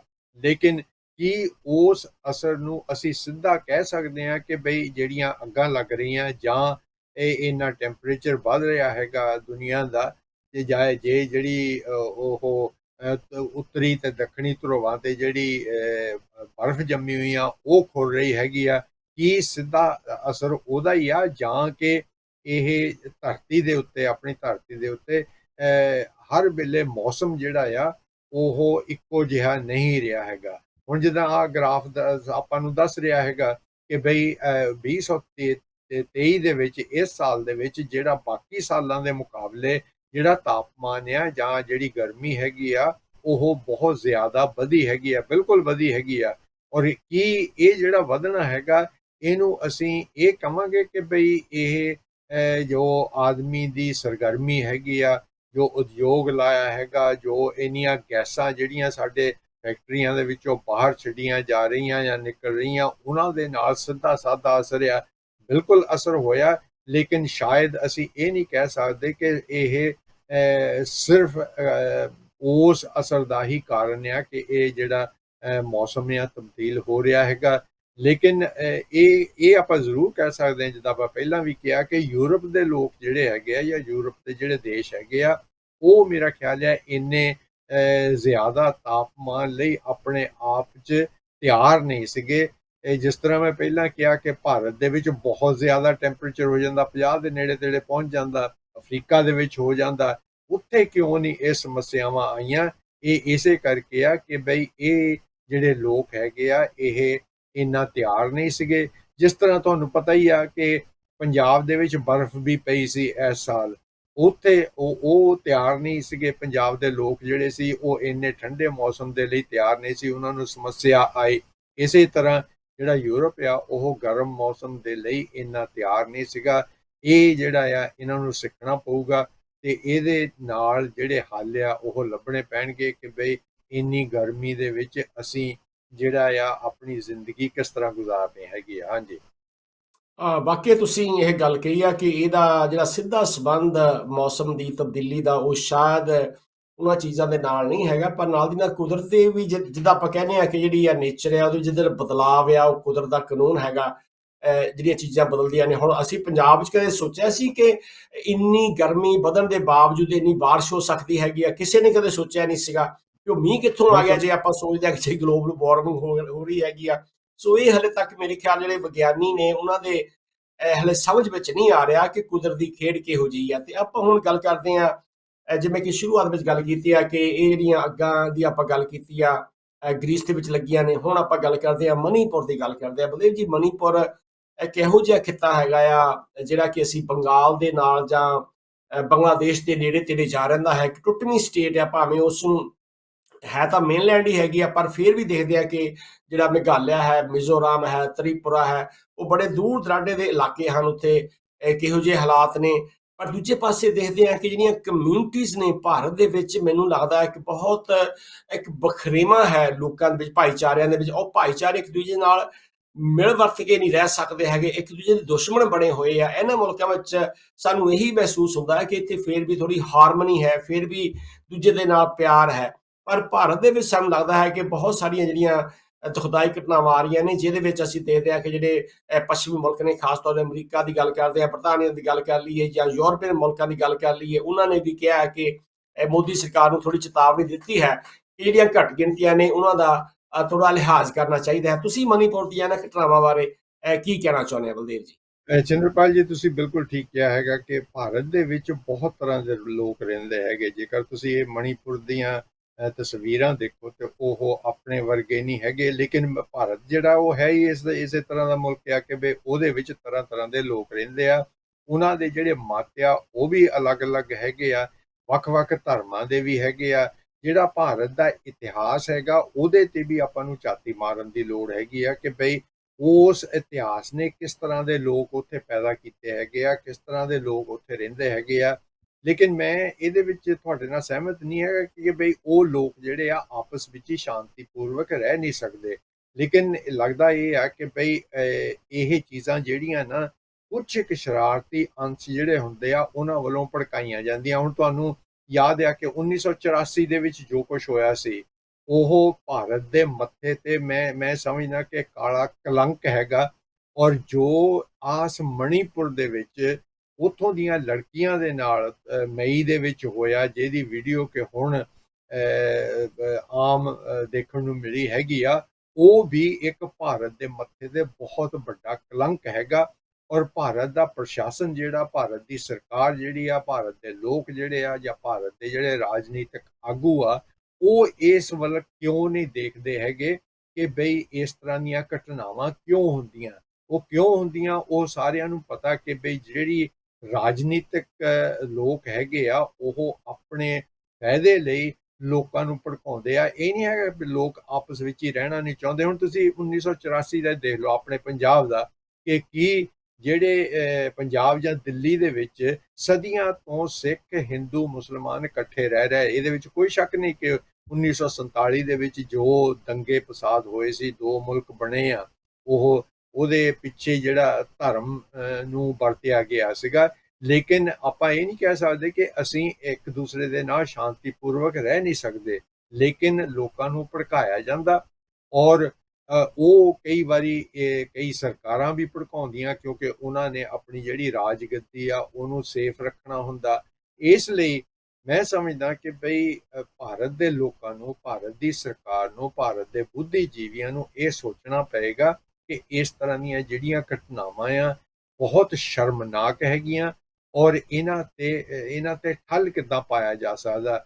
ਜਦੋਂ ਚੰਦਰਪਾਲ ਜੀ, ਜਦੋਂ ਮੌਬ ਜਿਹਨੂੰ ਕਹਿੰਦੇ ਆ, ਭੀੜ ਜਦੋਂ ਇਕੱਠੀ ਹੋ ਜਾਂਦੀ ਆ, ਉਹ ਰਲ ਕੇ ਕੁਝ ਵੀ ਕਰ ਸਕਦੀ ਆ। ਜੋ ਮਣੀਪੁਰ ਦੇ ਵਿੱਚ ਹੋਇਆ, ਉਹਨਾਂ ਨੇ ਕੀਤਾ, ਕਰ ਦਿਖਾਇਆ। ਔਰ ਮੇਰਾ ਖਿਆਲ ਹੈ ਕਿ ਬਈ ਭਾਰਤ ਦੇ ਜਿਹੜੇ ਰਾਜਨੀਤਿਕ ਆਗੂ ਆ, ਉਹਨਾਂ ਨੂੰ ਸ਼ਰਮ ਨਾਲ ਡੁੱਬ ਕੇ ਮਰ ਜਾਣਾ ਚਾਹੀਦਾ ਕਿ ਬਈ ਇਸ ਸਦੀ ਦੇ ਵਿੱਚ ਭਾਰਤ ਦੇ ਵਿੱਚ ਇਹ ਹਰਕਤਾਂ ਜਿਹੜੀਆਂ ਜਿਨ੍ਹਾਂ ਨੂੰ ਕਿ ਅਣਮਨੁੱਖੀ ਹਰਕਤਾਂ ਕਿਹਾ ਜਾ ਸਕਦਾ, ਉਹ ਹੋ ਰਹੀਆਂ ਜੋ ਕਿ 1984 ਦੇ ਵਿੱਚ ਹੋਈਆਂ ਸੀਗੀਆਂ। ਸੋ ਆਪਾਂ ਤਾਂ ਇਹੀ ਉਮੀਦ ਕਰ ਸਕਦੇ ਹਾਂ ਕਿ ਬਈ ਕੋਈ ਨਾ ਕੋਈ ਭਾਰਤ ਦੇ ਵਿੱਚ ਕੋਈ ਅਕਲ ਦੀ ਗੱਲ ਕਰੇਗਾ ਜਾਂ ਇਹਨਾਂ ਤੇ ਠੱਲ ਪਾਏਗਾ ਕਿ ਬਈ ਇਸ ਤਰ੍ਹਾਂ ਦੀਆਂ ਘਟਨਾਵਾਂ ਜਿਹੜੀਆਂ ਉਹ ਨਾ ਵਾਪਰਨ, ਔਰ ਜਿਹੜਾ ਉੱਥੇ ਦਾ ਪੋਲਿਟਿਕਸ ਹੈਗਾ ਉਹਨੂੰ ਵੀ ਆਪਣੇ ਆਪ ਨੂੰ ਬਦਲਣਾ ਪਏਗਾ ਕਿ ਇਸ ਤਰ੍ਹਾਂ ਦੀਆਂ ਸ਼ਰਮਨਾਕ ਘਟਨਾਵਾਂ ਜਿਹੜੀਆਂ ਆ ਉਹ ਉਹਨਾਂ ਦੇ ਰਾਜ ਦੇ ਵਿੱਚ ਨਹੀਂ ਹੋਣੀਆਂ ਚਾਹੀਦੀਆਂ। ਹਾਂਜੀ। ਤੁਸੀਂ ਗੱਲ ਕੀਤੀ ਆ ਕਿ ਇਹ ਜਿਹੜੀਆਂ ਘਟਨਾਵਾਂ ਨੇ ਜਾਂ ਵੀਡੀਓ ਜਿਹਨੂੰ ਅਸੀਂ ਅੰਗਰੇਜ਼ੀ ਵਿੱਚ ਕਹਿੰਦੇ ਹਾਂ ਵਾਇਰਲ ਹੋ ਗਿਆ ਜਾਂ ਅੱਗ ਵਾਂਗ ਫੈਲ ਗਈ ਆ, ਉਹ ਮਈ ਦੀ ਘਟਨਾ ਤੇ ਹੁਣ ਆ ਕੇ ਜੁਲਾਈ 'ਚ ਪਤਾ ਲੱਗਾ। ਤੇ ਇਹ ਜਿਹੜੀ ਤੁਸੀਂ ਦੇਖਦੇ ਆ ਕਿ ਇੱਕ ਪਾਸੇ ਤਾਂ ਜਿਹੜੀ ਭਾਰਤ ਦੀ ਇੰਟੈਲੀਜੈਂਸ ਆ ਉਹ ਕਹਿੰਦੀ ਆ ਕਿ ਸਾਨੂੰ ਪਤਾ ਕਿ ਕਿਹੜੇ ਕਿਹੜੇ ਮੁਲਕ ਵਿੱਚ ਕਿਹੜੇ ਕਿਹੜੇ ਜਿਹੜੇ ਆ ਖਾਸ ਤੌਰ ਤੇ ਸਿੰਘ ਜਿਹੜੇ ਆ ਜਾਂ ਅੱਤਵਾਦੀ ਬੈਠੇ ਆ, ਤੇ ਅਸੀਂ ਉਹਨਾਂ ਨੂੰ ਕਟਹਿਰੇ ਵਿੱਚ ਖੜਾ ਕਰਾਂਗੇ, ਕਾਨੂੰਨ ਦੇ ਕਟਹਿਰੇ ਵਿੱਚ ਲੈ ਕੇ ਖੜਾ ਕਰਾਂਗੇ। ਪਰ ਉਹਨੂੰ ਆਪਣੀ ਬੁੱਕਲ ਦੇ ਵਿੱਚ ਨਹੀਂ ਦਿਸ ਰਿਹਾ ਹੈਗਾ ਕਿ 2 ਮਹੀਨੇ ਤੱਕ ਜੇ ਅਸੀਂ ਕਹਿ ਦਈਏ ਅਮਿਤ ਸ਼ਾਹ ਜੀ ਨੂੰ ਜਿਹੜੇ ਕਿ ਗ੍ਰਹਿ ਮੰਤਰੀ, ਉਹਨਾਂ ਨੂੰ ਇਸ ਗੱਲ ਦਾ ਪਤਾ ਨਹੀਂ ਲੱਗਿਆ ਜਾਂ ਪੁਲਿਸ ਉੱਥੇ ਕੀ ਕਰਦੀ ਸੀ, ਉਹਨਾਂ ਦੇ ਮੁੱਖ ਮੰਤਰੀ ਕੀ ਕਰਦੇ ਸੀਗੇ। ਤੇ ਨਾਲ ਦੀ ਨਾਲ ਅਸੀਂ ਇਹ ਵੀ ਗੱਲ ਕਰਦੇ ਹਾਂ ਕਿ ਇਹ ਜਿਹੜੀ ਗੱਲ ਕਰਦੇ ਹਾਂ ਅਸੀਂ ਕਿ ਆਸ਼ੀਸ਼ ਮਿਸ਼ਰਾ ਦੀ ਗੱਲ ਕਰ ਲਈਏ, ਟੇਨੀ ਮਿਸ਼ਰਾ ਦੀ ਗੱਲ ਕਰ ਲਈਏ, ਉਸ ਤੋਂ ਬਾਅਦ ਬ੍ਰਿਜ ਭੂਸ਼ਣ ਸ਼ਰਨ ਬਿਲਕੁਲ। ਸਿੰਘ ਦੀ ਗੱਲ ਕਰ ਲਈਏ ਜਿਨ੍ਹਾਂ ਨੇ ਪਹਿਲਵਾਨ ਔਰਤਾਂ ਦਾ ਸਰੀਰਕ ਸ਼ੋਸ਼ਣ ਦੇ ਵਿੱਚ ਨਾਮ ਆਇਆ। ਉਸ ਤੋਂ ਬਾਅਦ ਕੁਲਦੀਪ ਸਿੰਘ ਸੇਂਗਰ ਦੀ ਗੱਲ ਕਰ ਲਈਏ ਜਿਹੜੇ ਯੂਪੀ ਦੇ ਵਿੱਚ ਇੱਕ ਭਾਜਪਾ ਦੇ ਬੜੇ ਸਿਰਕੱਢ ਜਿਹੜੇ ਐਮਐਲਏ ਸਨ, ਆਗੂ ਸਨ, ਬਾਅਦ 'ਚ ਐਮਪੀ ਬਣੇ। ਉਹਨਾਂ ਨੇ ਖੁਦ ਬਲਾਤਕਾਰ ਕੀਤਾ ਔਰ ਯੂਪੀ ਦੇ ਵਿੱਚ ਇੱਕ ਬਲਾਤਕਾਰ ਦੀ ਜਿਹੜੀ ਸਜ਼ਾ ਉਹਨਾਂ ਦੋਸ਼ੀਆਂ ਨੂੰ ਹਲੇ ਤੱਕ ਨਹੀਂ ਮਿਲੀ। ਦਿੱਲੀ ਦੇ ਵਿੱਚ ਨਿਰਭਇਆ ਦਾ ਕਤਲ ਹੋਇਆ, ਰੇਪ ਦਾ ਕਤਲ ਹੋਇਆ, ਉਹਨਾਂ ਨੂੰ ਵੀ ਬੜਾ ਚਿਰ ਲੱਗ ਗਿਆ। ਮੋਦੀ ਜੀ ਕਿਉਂ ਇੰਨੀ ਲੇਟ ਕਰਦੇ ਆ ਆਪਣੀ ਜ਼ੁਬਾਨ ਖੋਲਣ ਵਾਸਤੇ? ਅਸੀਂ ਕਿਸਾਨ ਮੋਰਚਾ ਦੇਖਿਆ 2 ਸਾਲ ਮੋਦੀ ਜੀ ਦੇ ਮੂੰਹੋਂ ਕੋਈ ਗੱਲ ਨਹੀਂ ਫੁੱਟੀ ਹੈਗੀ। ਹੁਣ ਜਦੋਂ ਉਹਨਾਂ ਨੂੰ ਪਤਾ ਲੱਗਿਆ ਕਿ ਇਹ ਗੱਲ ਹੋਈ ਹੈਗੀ ਆ, ਕੀ ਤੁਹਾਨੂੰ ਲੱਗਦਾ ਕਿ ਜਿਹੜਾ ਮੋਦੀ ਜੀ ਆ ਉਹਨਾਂ ਦੇ ਉੱਤੇ ਕੋਈ ਅਸਰ ਹੋਵੇਗਾ ਜਾਂ ਕੋਈ ਇਹਦੇ ਵਿੱਚ ਜਿਹੜੇ ਦੋਸ਼ੀ ਨੇ ਉਹਨਾਂ ਨੂੰ ਸਜ਼ਾਵਾਂ ਹੋਣਗੀਆਂ ਜਿਨ੍ਹਾਂ ਨੇ ਉਹਨਾਂ ਧੀਆਂ ਭੈਣਾਂ ਨੂੰ ਨੰਗੀਆਂ ਕਰਕੇ ਘੁਮਾਇਆ ਉਹਨਾਂ ਨੇ ਜਾਂ ਉਹਨਾਂ ਦੇ ਨਾਲ ਗੈਂਗਰੇਪ ਕੀਤਾ, ਬਲਾਤਕਾਰ ਕੀਤਾ? ਇਹਦੇ ਬਾਰੇ ਤੁਹਾਡੇ ਕੀ ਵਿਚਾਰ ਨੇ? ਬਿਲਕੁਲ ਜੀ, ਦੇਖੋ ਮੋਦੀ ਜੀ ਦੇ ਇਹ ਹੁਣ ਸਵਾਲ ਉਠਾਏ ਜਾ ਰਹੇ ਆ ਕਿ ਵੀ ਮੋਦੀ ਜੀ ਚੁੱਪ ਕਿਉਂ ਰਹਿੰਦੇ ਆ। ਦੇਖੋ ਭਾਰਤ ਦੇ ਲੋਕਾਂ ਨੇ ਜਦੋਂ ਉਹ ਆਪਣੇ ਲੀਡਰ ਜਾਂ ਆਗੂ ਚੁਣਦੇ ਹੈਗੇ ਆ, ਇਹਨਾਂ ਨੂੰ ਪ੍ਰਧਾਨ ਮੰਤਰੀ ਬਣਾਇਆ ਹੈਗਾ, ਉਹ ਇਸ ਲਈ ਚੁਣਦੇ ਹੈਗੇ ਆ ਕਿ ਬਈ ਉਹ ਹਰ ਰੋਜ਼ ਹਰ ਮਸਲੇ ਤੇ ਉਹ ਭਾਰਤ ਦੇ ਲੋਕਾਂ ਦੇ ਨਾਲ ਗੱਲਾਂ ਕਰਨ। ਜਿਹੜਾ ਚੁੱਪ ਰਹਿਣਾ ਲੀਡਰਾਂ ਦਾ, ਉਹਨਾਂ ਲੋਕਾਂ ਨੇ ਇਹਨਾਂ ਨੂੰ ਚੁੱਪ ਰਹਿਣ ਲਈ ਨਹੀਂ ਆਗੂ ਬਣਾਇਆ ਜਾਂ ਪ੍ਰਧਾਨ ਮੰਤਰੀ ਬਣਾਇਆ। ਹਰ ਰੋਜ਼ ਦੀ ਖਬਰ ਜਿਹੜੀ ਆ ਇਹਨਾਂ ਦੀ ਡਿਊਟੀ ਬਣਦੀ ਆ ਕਿ ਬਈ ਉਹ ਲੋਕਾਂ ਨੂੰ ਦੱਸਣ ਕਿ ਬਈ ਉੱਥੇ ਕੀ ਕੁਝ ਵਾਪਰ ਰਿਹਾ ਹੈਗਾ। ਤੁਸੀਂ ਉਦਾਹਰਨ ਦਿੱਤੀ ਆ ਕਿ ਜਦੋਂ ਕਿਸਾਨਾਂ ਦਾ ਮੋਰਚਾ ਲੱਗਾ ਹੋਇਆ ਸੀ, ਪ੍ਰਧਾਨ ਮੰਤਰੀ ਚੁੱਪ ਸੀਗੇ। ਹੋਰ ਵੀ ਜਿਹੜੀਆਂ ਘਟਨਾਵਾਂ ਹੁੰਦੀਆਂ ਉਹ ਪ੍ਰਧਾਨ ਮੰਤਰੀ ਚੁੱਪ ਰਹਿੰਦੇ ਹੈਗੇ ਆ। ਲੇਕਿਨ ਜਿਹੜਾ ਹੈਗਾ ਗ੍ਰਹਿ ਮੰਤਰੀ ਆ ਜਾਂ ਜਿੰਨੇ ਵੀ ਮੰਤਰੀ ਹੈਗੇ ਆ, ਇਕੱਲੇ ਪ੍ਰਧਾਨ ਮੰਤਰੀ ਨਹੀਂ, ਆਪਾਂ ਰਾਸ਼ਟਰਪਤੀ ਨੂੰ ਵੀ ਇਹਦੇ ਵਿੱਚ ਲਿਆ ਸਕਦੇ ਹਾਂ ਕਿ ਇਹਨਾਂ ਨੂੰ ਚੁੱਪ ਕਰਨ ਲਈ ਅਹੁਦੇ ਨਹੀਂ ਸੀ ਦਿੱਤੇ। ਇਹਨਾਂ ਨੂੰ ਅਹੁਦੇ ਜਿਹੜੇ ਦਿੱਤੇ ਆ ਉਹ ਇਸ ਲਈ ਦਿੱਤੇ ਗਏ ਆ ਕਿ ਜੇਕਰ ਕੋਈ ਸਮੱਸਿਆ ਦੇਸ਼ ਤੇ ਆਉਂਦੀ ਆ ਤੇ ਉਹ ਦੇਸ਼ ਦੇ ਲੋਕਾਂ ਦੇ ਨਾਲ ਰੋਜ਼ਾਨਾ ਪੱਧਰ ਤੇ ਉਹਨਾਂ ਨੂੰ ਦੱਸਣ ਕਿ ਬਈ ਕੀ ਹੋ ਰਿਹਾ ਹੈਗਾ ਤੇ ਉਹ ਇਹਦੇ ਰੋਕਥਾਮ ਦੇ ਲਈ ਕੀ ਕਰ ਰਿਹਾ ਹੈ। ਮੇਰਾ ਖਿਆਲ ਆ ਕਿ ਬਈ ਜਿਸ ਤਰ੍ਹਾਂ ਅਖਬਾਰਾਂ ਨੇ ਵੀ ਇਹ ਮੁੱਦਾ ਉਠਾਇਆ ਹੈਗਾ ਕਿ ਮੋਦੀ ਜੀ ਚੁੱਪ ਕਿਉਂ ਰਹਿੰਦੇ ਹੈਗੇ ਆ, ਮੋਦੀ ਜੀ ਨੂੰ ਪ੍ਰਧਾਨ ਮੰਤਰੀ ਹੋਣ ਦੇ ਨਾਤੇ ਉਹਨਾਂ ਨੂੰ ਆਪਣਾ ਰਵੱਈਆ ਬਦਲਣਾ ਪਊਗਾ ਔਰ ਭਾਰਤ ਦੇ ਲੋਕਾਂ ਨੂੰ ਹਰ ਰੋਜ਼ ਰਿਪੋਰਟ ਦੇਣੀ ਪਏਗੀ ਕਿ ਜੋ ਘਟਨਾਵਾਂ ਉੱਥੇ ਵਾਪਰ ਰਹੀਆਂ ਹੈਗੀਆਂ ਉਹ ਕਿਉਂ ਵਾਪਰਦੀਆਂ, ਔਰ ਪ੍ਰਧਾਨ ਮੰਤਰੀ ਜਾਂ ਸਰਕਾਰ ਜਿਹੜੀ ਆ ਉਹਨਾਂ ਘਟਨਾਵਾਂ ਦੀ ਰੋਕਥਾਮ ਦੇ ਲਈ ਉਹਨਾਂ ਦੀ ਸਮੱਸਿਆ, ਜਿਹੜੇ ਲੋਕਾਂ ਦੀ ਸਮੱਸਿਆ ਹੈਗੀ ਆ, ਉੱਥੇ ਮਣੀਪੁਰ ਦੇ ਲੋਕਾਂ ਦੀ ਸਮੱਸਿਆ ਹੈਗੀ ਆ, ਉਸ ਸਮੱਸਿਆ ਨੂੰ ਹੱਲ ਕਰਨ ਦੇ ਲਈ ਸਰਕਾਰ ਕੀ ਕਰ ਰਹੀ ਹੈਗੀ ਆ ਤਾਂ ਕਿ ਇਸ ਤਰ੍ਹਾਂ ਦਾ ਜਿਹੜਾ ਨੁਕਸਾਨ ਆ, ਜਾਨੀ ਨੁਕਸਾਨ ਆ ਜਾਂ ਮਾਲ ਦਾ ਨੁਕਸਾਨ ਹੁੰਦਾ, ਇਹ ਨਾ ਹੋਵੇ। ਇਸ ਲਈ ਸਰਕਾਰ ਜਿਹੜੀ ਆ ਉਹਨੂੰ ਆਮ ਲੋਕ ਅਪੀਲ ਹੀ ਕਰ ਸਕਦੇ ਆ ਕਿ ਉਹਨਾਂ ਨੂੰ ਆਪਣਾ ਰਵੱਈਆ ਬਦਲਣਾ ਪਵੇਗਾ ਤਾਂ ਕਿ ਉਹ ਲੋਕਾਂ ਦੇ ਨਾਲ ਰਲ ਕੇ ਇਹਨਾਂ ਸਮੱਸਿਆਵਾਂ ਦਾ ਹੱਲ ਲੱਭਣ, ਨਾ ਕਿ ਲੋਕਾਂ ਨੂੰ ਭੜਕਾਉਣ ਦੇ ਲਈ ਜਿਹੜੇ ਲੀਡਰ ਹੈਗੇ ਆ ਉਹਨਾਂ ਨੂੰ ਵੀ ਕੰਟਰੋਲ ਕਰਨ ਦੀ ਲੋੜ ਹੈਗੀ ਆ, ਉਹ ਸਰਕਾਰ ਹੀ ਕਰ ਸਕਦੀ ਆ। ਹਾਂਜੀ। ਤੇ ਅਗਲੀ ਆਪਾਂ ਗੱਲ ਕਰਾਂਗੇ ਬਲਦੇਵ ਜੀ, ਦੇਖਦੇ ਹਾਂ ਕਿ ਵਿਗਿਆਨਕ ਯੁੱਗ ਦੇ ਵਿੱਚ ਜਿੱਥੇ ਕਿ ਜਿਹੜੇ ਭਾਰਤੀ ਲੀਡਰ ਨੇ ਜਾਂ ਕੇਂਦਰੀ ਸਰਕਾਰ ਹੈਗੀ ਆ, ਉਹ ਵੱਡੇ ਵੱਡੇ ਦਾਅਵੇ ਕਰਦੀ ਆ ਕਿ ਅਸੀਂ ਬਹੁਤ ਵੱਡੀ ਤਰੱਕੀ ਕੀਤੀ ਆ, ਪਰਮਾਣੂ ਹਥਿਆਰ ਉਹਨਾਂ ਨੇ ਬਾਹਰੋਂ ਖਰੀਦੇ ਆ, ਪਰ ਹਾਲੇ ਉਹਨਾਂ ਦੇ ਕੋਲ ਆਪਣਾ ਕੋਈ ਜਹਾਜ਼ ਬਣਾਉਣ ਦੀ ਕੋਈ ਫੈਕਟਰੀ ਨਹੀਂ। ਤੁਹਾਨੂੰ ਪਤਾ ਹੈ ਕਿ ਪਿਛਲੇ ਦਿਨਾਂ ਦੇ ਵਿੱਚ ਏਅਰ ਇੰਡੀਆ ਨੇ ਤਾਂ ਇੰਡੀਗੋ ਜਿਹੜੀ 에ਅਰਵੇਜ਼ ਹੈਗੀ ਆ, ਉਹਨਾਂ ਨੇ 500 ਦੇ ਕਰੀਬ ਜਿਹੜੇ ਜਹਾਜ਼ ਉਹਨਾਂ ਨੇ ਅਮਰੀਕਾ ਤੋਂ ਲੈਣੇ ਹੈਗੇ ਆ, ਤੇ ਹੁਣ ਉਹਨਾਂ ਨੇ ਇੱਕ ਰਾਕਟ ਛੱਡਿਆ ਜਿਸ ਦਾ ਨਾਮ ਨਹੀਂ ਚੰਦਰਯਾਨ ਨੰਬਰ 3 ਰੱਖਿਆ, ਤੇ ਜਿਹੜੇ ਚੰਦ ਉੱਤੇ ਜਾਣਾ ਹੈ, ਤੇ ਜਿਹਦੇ ਉੱਤੇ ਤੁਹਾਨੂੰ ਪਤਾ ਹੀ ਹੈ ਕਿ ਅਰਬਾਂ ਖਰਬਾਂ ਦਾ ਜਿਹੜਾ ਖਰਚਾ ਹੋਇਆ ਹੋਵੇਗਾ, ਤੇ ਉਹਦੇ ਵਿੱਚ ਇਹ ਕੀ ਕਾਮਯਾਬੀ ਹੋਵੇਗੀ ਜਾਂ ਇਹਦੇ ਵਿੱਚੋਂ ਭਾਰਤ ਨੂੰ ਕੀ ਮਿਲੇਗਾ? ਇਹ ਜਿਹੜਾ ਚੰਦਰਯਾਨ ਭੇਜਿਆ ਹੈ, ਤੇ ਕੀ ਉਹ ਜਾਣਨਾ ਚਾਹੁੰਦੇ ਨੇ ਚੰਦ ਉੱਤੇ ਜਾ ਕੇ, ਬਲਦੇਵ ਜੀ? ਚੰਦਰਪਾਲ ਜੀ, ਬਿਲਕੁਲ ਤੁਸੀਂ ਠੀਕ ਕਿਹਾ ਹੈਗਾ ਕਿ ਮੈਂ ਇਹ ਸਮਝਦਾ ਕਿ ਵੀ ਭਾਰਤ ਦੇ ਜਿਹੜੇ ਵਿਗਿਆਨੀ ਹੈਗੇ ਆ, ਉਹਨਾਂ ਨੂੰ ਸਾਨੂੰ ਸ਼ਾਬਾਸ਼ ਦੇਣੀ ਪਏਗੀ ਔਰ ਉਹਨਾਂ ਨੂੰ ਸਾਨੂੰ ਮੁਬਾਰਕਾਂ ਦੇਣੀਆਂ ਪੈਣਗੀਆਂ ਕਿ ਬਈ ਉਹਨਾਂ ਨੇ ਇਹ ਜਿਹੜਾ ਪ੍ਰੋਜੈਕਟ ਹੈਗਾ ਭਾਰਤ ਦਾ ਜਿਹੜਾ ਨਾਂ ਉੱਚਾ ਕੀਤਾ। ਲੇਕਿਨ ਇਹਦੇ ਨਾਲ ਨਾਲ ਇਹ ਕਹਿਣ ਦੇ ਨਾਲ ਨਾਲ ਆਪਾਂ ਨੂੰ ਇਹ ਵੀ ਦੇਖਣਾ ਪਊਗਾ ਕਿ ਕੀ ਉਹਨਾਂ ਦੀ ਜਿਹੜੀ ਟੈਕਨੋਲੋਜੀ ਹੈਗੀ ਆ ਉਹ ਕਿੰਨੀ ਕੁ ਭਾਰਤ ਦੀ ਟੈਕਨੋਲੋਜੀ ਹੈਗੀ ਆ। ਕੀ ਉਹਨਾਂ ਨੇ ਇਹ ਟੈਕਨੋਲੋਜੀ ਬਾਹਰੋਂ ਖਰੀਦ ਕੇ ਹੀ ਭਾਰਤ ਦੇ ਨਾਂ ਥੱਲੇ ਇਹਨੂੰ ਵਰਤ ਰਹੇ ਆ ਜਾਂ ਕਿ ਉਹਨਾਂ ਨੇ ਆਪਣੀ ਆਪ ਬਣਾਈ ਆ। ਕੁਝ ਇੱਕ ਜਿਹੜੀਆਂ ਖਬਰਾਂ ਉਹਨਾਂ ਤੋਂ ਪਤਾ ਲੱਗਦਾ ਕਿ ਇਹ ਜਿਹੜੇ ਰਾਕਟ ਹੈਗੇ ਆ ਉਹ ਭਾਰਤ ਦੀ ਓਰੀਜਨਲ ਆਪਣੀ ਡਿਵੈਲਪਮੈਂਟ ਹੈਗੀ ਆ, ਜੋ ਕਿ ਬਹੁਤ ਵਧੀਆ ਸ਼ਾਨਦਾਰ ਗੱਲ ਹੈਗੀ ਆ। ਲੇਕਿਨ ਸਾਨੂੰ ਬਾਕੀ ਮੁਲਕਾਂ ਦੇ ਮੁਕਾਬਲੇ ਇਹ ਵੀ ਦੇਖਣਾ ਪਊਗਾ ਕਿ ਬਈ ਭਾਰਤ ਨੇ ਟੈਕਨੋਲੋਜੀ ਜਾਂ ਵਿਗਿਆਨ ਦੇ ਵਿੱਚ ਕਿੰਨੀ ਕੁ ਤਰੱਕੀ ਕੀਤੀ। ਜੇਕਰ ਆਪਾਂ ਭਾਰਤ ਦਾ ਜਿਹੜਾ ਗੁਆਂਢੀ ਮੁਲਕ ਚੀਨ ਦੇ ਨਾਲ ਇਹਦੀ ਤੁਲਨਾ ਕਰੀਏ ਤਾਂ ਆਪਾਂ ਦੇਖ ਸਕਦੇ ਹਾਂ ਕਿ ਚੀਨ ਨੇ ਹਰ ਪੱਖ ਤੋਂ ਉਹ ਜਿਹੜਾ ਸਮਾਨ ਆਪ ਬਣਾਉਂਦੇ ਹੈਗੇ ਆ ਉਹ ਵਰਤਦੇ ਹੈਗੇ ਆ। ਚੀਨ ਨੇ ਭਾਰਤ ਤੋਂ ਪਹਿਲਾਂ ਚੰਦ ਤੱਕ ਪਹੁੰਚ ਗਿਆ ਸੀ। ਚੀਨ ਨੇ ਆਪਣੀ ਟੈਕਨੋਲੋਜੀ, ਉਹਨੂੰ ਚਾਈਨੀਜ਼ ਟੈਕਨੋਲੋਜੀ ਕਹਿੰਦੇ ਆ। ਮੇਰਾ ਖਿਆਲ ਨਹੀਂ ਹੈ ਕਿ ਭਾਰਤ ਦੇ ਵਿੱਚ ਜੋ ਕੁਝ ਹੁੰਦਾ ਆ ਉਹਨੂੰ ਇੰਡੀਅਨ ਟੈਕਨੋਲੋਜੀ ਕਿਹਾ ਜਾਂਦਾ, ਕਿਉਂਕਿ ਉਹ ਕੰਪਨੀਆਂ ਤਾਂ ਬਹੁਤ ਵੱਡੀਆਂ ਹੈਗੀਆਂ, ਅਡਾਨੀ ਹੋਏ, ਅੰਬਾਨੀ ਹੋਏ, ਕਿ ਉਹ ਆਪਣੀ ਇੰਡੀਜਨਸ ਟੈਕਨੋਲੋਜੀ ਜਿਹੜੀ ਆ ਉਹਨੂੰ ਡਿਵੈਲਪ ਕਰਦੇ ਆ ਜਾਂ ਉਹਨੂੰ ਡਿਵੈਲਪ ਕਰਨ ਦੀ ਕੋਸ਼ਿਸ਼ ਕਰਦੇ ਆ। ਲੱਗਦਾ ਇੱਦਾਂ ਆ ਕਿ ਉਹ ਨਹੀਂ ਕਰਦੇ, ਕਿਉਂਕਿ ਉਹਨਾਂ ਦਾ ਹਰ ਵੇਲੇ ਇਹੀ ਰਵੱਈਆ ਹੁੰਦਾ ਜੀ ਆਪਾਂ ਬਾਹਰੋਂ ਖਰੀਦ ਲੈਂਦੇ ਆ। ਦੇਖੋ, ਜਦੋਂ ਤੁਸੀਂ ਕਿਸੇ ਹੋਰ ਤੇ ਨਿਰਭਰ ਕਰਦੇ ਹੈਗੇ ਆ ਤਾਂ ਤੁਹਾਨੂੰ ਇੱਕ ਵਿਕਾਸਮਈ ਦੇਸ਼ ਨਹੀਂ ਕਿਹਾ ਜਾ ਸਕਦਾ। ਹਰ ਜਿਹੜਾ ਹੈ ਇਸ ਰਾਕਟ ਦੇ ਵਿੱਚ ਜਾਂ ਇਸ ਸੈਟੇਲਾਈਟ ਦੇ ਵਿੱਚ ਹਰ ਪੇਚ ਜਾਂ ਵੀ ਜਿਹੜਾ ਵਰਤਿਆ ਜਾਂਦਾ ਉਹ ਭਾਰਤ ਦੇ ਵਿੱਚ ਬਣਨਾ ਚਾਹੀਦਾ, ਜਿਹੜਾ ਮੇਰਾ ਖਿਆਲ ਨਹੀਂ ਬਣਦਾ ਹੈਗਾ।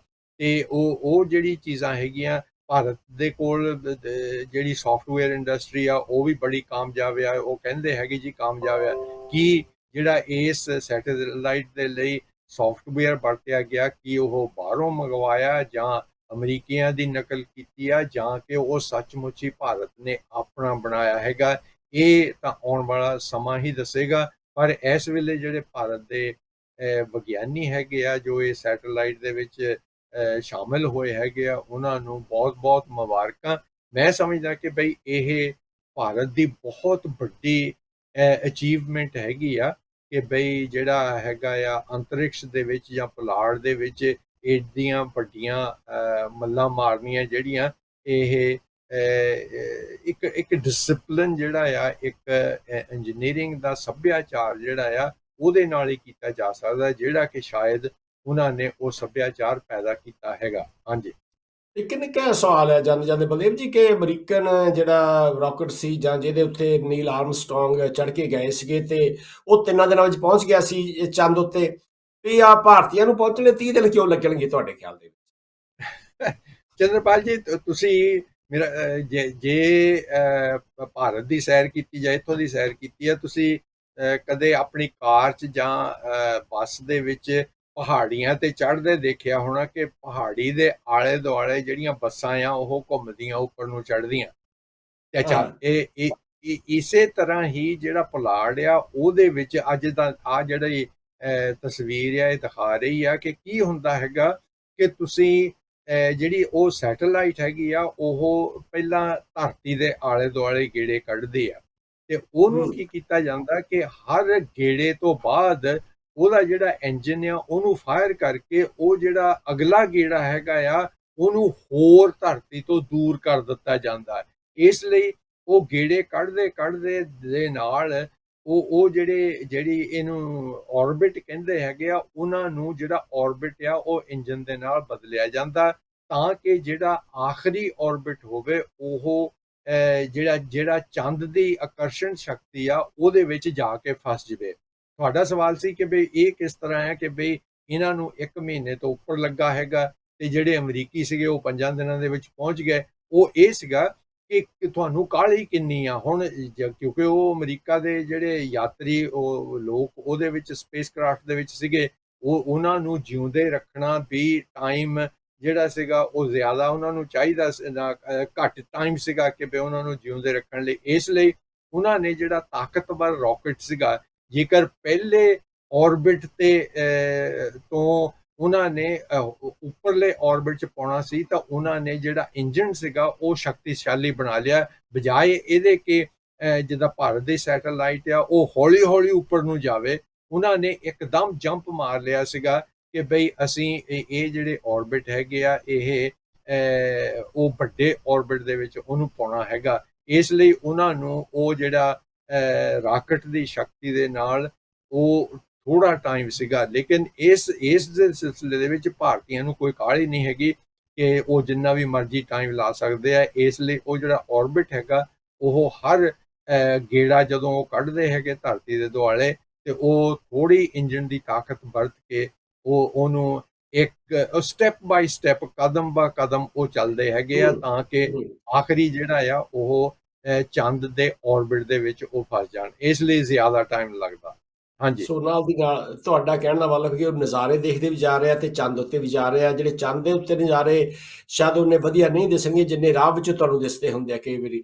ਬਲਦੇਵ ਜੀ, ਬਿਲਕੁਲ। ਇਹਨਾਂ ਹੀ ਹੋਰ ਤੁਸੀਂ ਇੱਕ ਨਿੱਕੀ ਜਿਹੀ ਖਬਰ ਅਗਰ ਜਾਂਦੇ ਥੋੜਾ ਸਾਨੂੰ ਥੋੜੀ ਜਿਹੀ ਉਹਦੇ ਬਾਰੇ ਸੂਹ ਦੇ ਦਿਓ ਜਾਂ ਸੋ ਦੇ ਦਿਓ ਕਿ ਇੱਕ ਪਤਾ ਲੱਗਾ ਹੈ ਕਿ ਅਮਰੀਕੀ ਡਾਲਰ ਨੂੰ ਚੈਲੰਜ ਦੇਣ ਵਾਸਤੇ, ਚੁਣੌਤੀ ਦੇਣ ਵਾਸਤੇ ਇੱਕ ਬ੍ਰਿਕਸ ਜਿਹੜੀ ਜਥੇਬੰਦੀ ਹੈ ਜਿਹਦੇ ਵਿੱਚ ਭਾਰਤ ਵੀ ਹੈ, ਚੀਨ ਵੀ ਹੈ ਤੇ ਰਸ਼ੀਆ ਵੀ ਹੈ, ਸਾਊਥ ਅਫਰੀਕਾ, ਬ੍ਰਾਜ਼ੀਲ ਹਨ।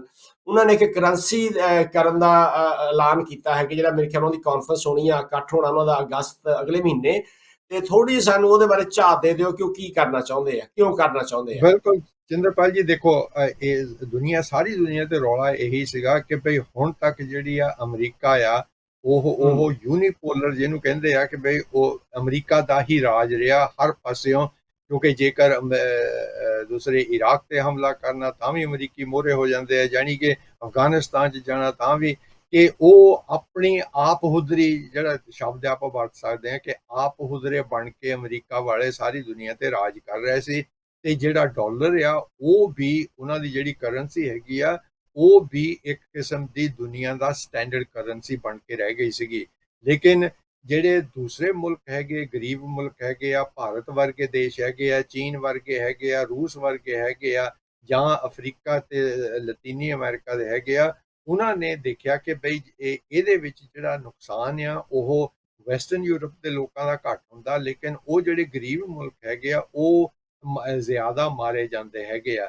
ਇਹਦੇ ਵਿੱਚ ਜਿਹੜੀਆਂ ਬ੍ਰਿਕਸ ਕੰਟਰੀਜ਼ ਹੈਗੇ ਆ, ਜਿਸ ਤਰ੍ਹਾਂ ਰੂਸ ਹੈਗਾ, ਬ੍ਰਾਜ਼ੀਲ ਹੈਗਾ, ਭਾਰਤ ਹੈਗਾ, ਚੀਨ ਹੈਗਾ ਤੇ ਸਾਊਥ ਅਫਰੀਕਾ, ਉਹਨਾਂ ਨੇ ਕੁਝ ਚਿਰ ਪਹਿਲਾਂ ਰਲ ਕੇ ਇਸ ਸੰਧੀ ਕੀਤੀ ਸੀ ਕਿ ਬਈ ਆਪਾਂ ਰਲ ਕੇ ਰੂਸ ਦਾ ਅਮਰੀਕਾ ਦਾ ਮੁਕਾਬਲਾ ਕਰਾਂਗੇ। ਤੇ ਹੁਣ ਜੇ ਕਿਉਂਕਿ ਯੂਕਰੇਨ ਦੀ ਤੇ ਰੂਸ ਦੀ ਲੜਾਈ ਤੋਂ ਇਹ ਥੋੜਾ ਜਿਹਾ ਤੇਜ਼ੀ ਵੀ ਫੜ ਗਈ ਹੈਗੀ ਆ। ਇਹ ਜਿਹੜੀ ਆਰਗੇਨਾਈਜੇਸ਼ਨ ਜਿਹਨੂੰ ਬ੍ਰਿਕਸ ਕਹਿੰਦੇ ਹੈਗੇ ਆ, ਉਹ ਕਹਿੰਦੇ ਆ ਕਿ ਬਈ ਅਸੀਂ ਡਾਲਰ ਨਹੀਂ ਵਰਤਣਾ, ਅਸੀਂ ਆਪਣੀ ਕਰੰਸੀ ਜਿਹੜੀ ਆ ਉਹ ਵਪਾਰ ਦੀ ਕਰੰਸੀ ਬਣਾਵਾਂਗੇ। ਔਰ ਇਹਨਾਂ ਨੂੰ ਬੜੀ ਹੈਰਾਨੀ ਦੀ ਗੱਲ ਹੈ ਕਿ ਇਸ ਆਰਗੇਨਾਈਜੇਸ਼ਨ ਨੂੰ ਬਹੁਤ ਸਾਰੇ ਲੋਕ ਜਿਹੜੇ ਆ ਜਾਂ ਮੁਲਕ ਜਿਹੜੇ ਹੈਗੇ ਆ ਉਹ ਇਹਦੇ ਵਿੱਚ ਜੁਆਇਨ ਕਰਨਾ ਚਾਹੁੰਦੇ ਆ। ਹਰ ਰੋਜ਼ ਖਬਰਾਂ ਆਉਂਦੀਆਂ ਜੀ ਅਫਰੀਕਾ ਦੇ ਜਿਹੜੇ ਮੁਲਕ ਹੈਗੇ ਆ ਉਹ ਬਹੁਤ ਇੰਤਜ਼ਾਰ ਕਰ ਰਹੇ ਆ ਕਿ ਉਹ ਇਸ ਆਰਗੇਨਾਈਜੇਸ਼ਨ ਦੇ ਮੈਂਬਰ ਕਦੋਂ ਬਣ ਸਕਦੇ ਹੈਗੇ ਆ।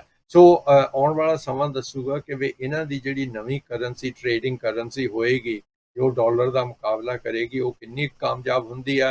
ਹੁਣ ਤੱਕ ਤਾਂ ਇਹਨਾਂ ਨੂੰ ਬੜੀ ਉਤਸ਼ਾਹਤ ਕਿ ਜਿੱਦਾਂ ਕਹਿੰਦੇ ਹੁੰਗਾਰਾ ਮਿਲਿਆ ਹੈਗਾ।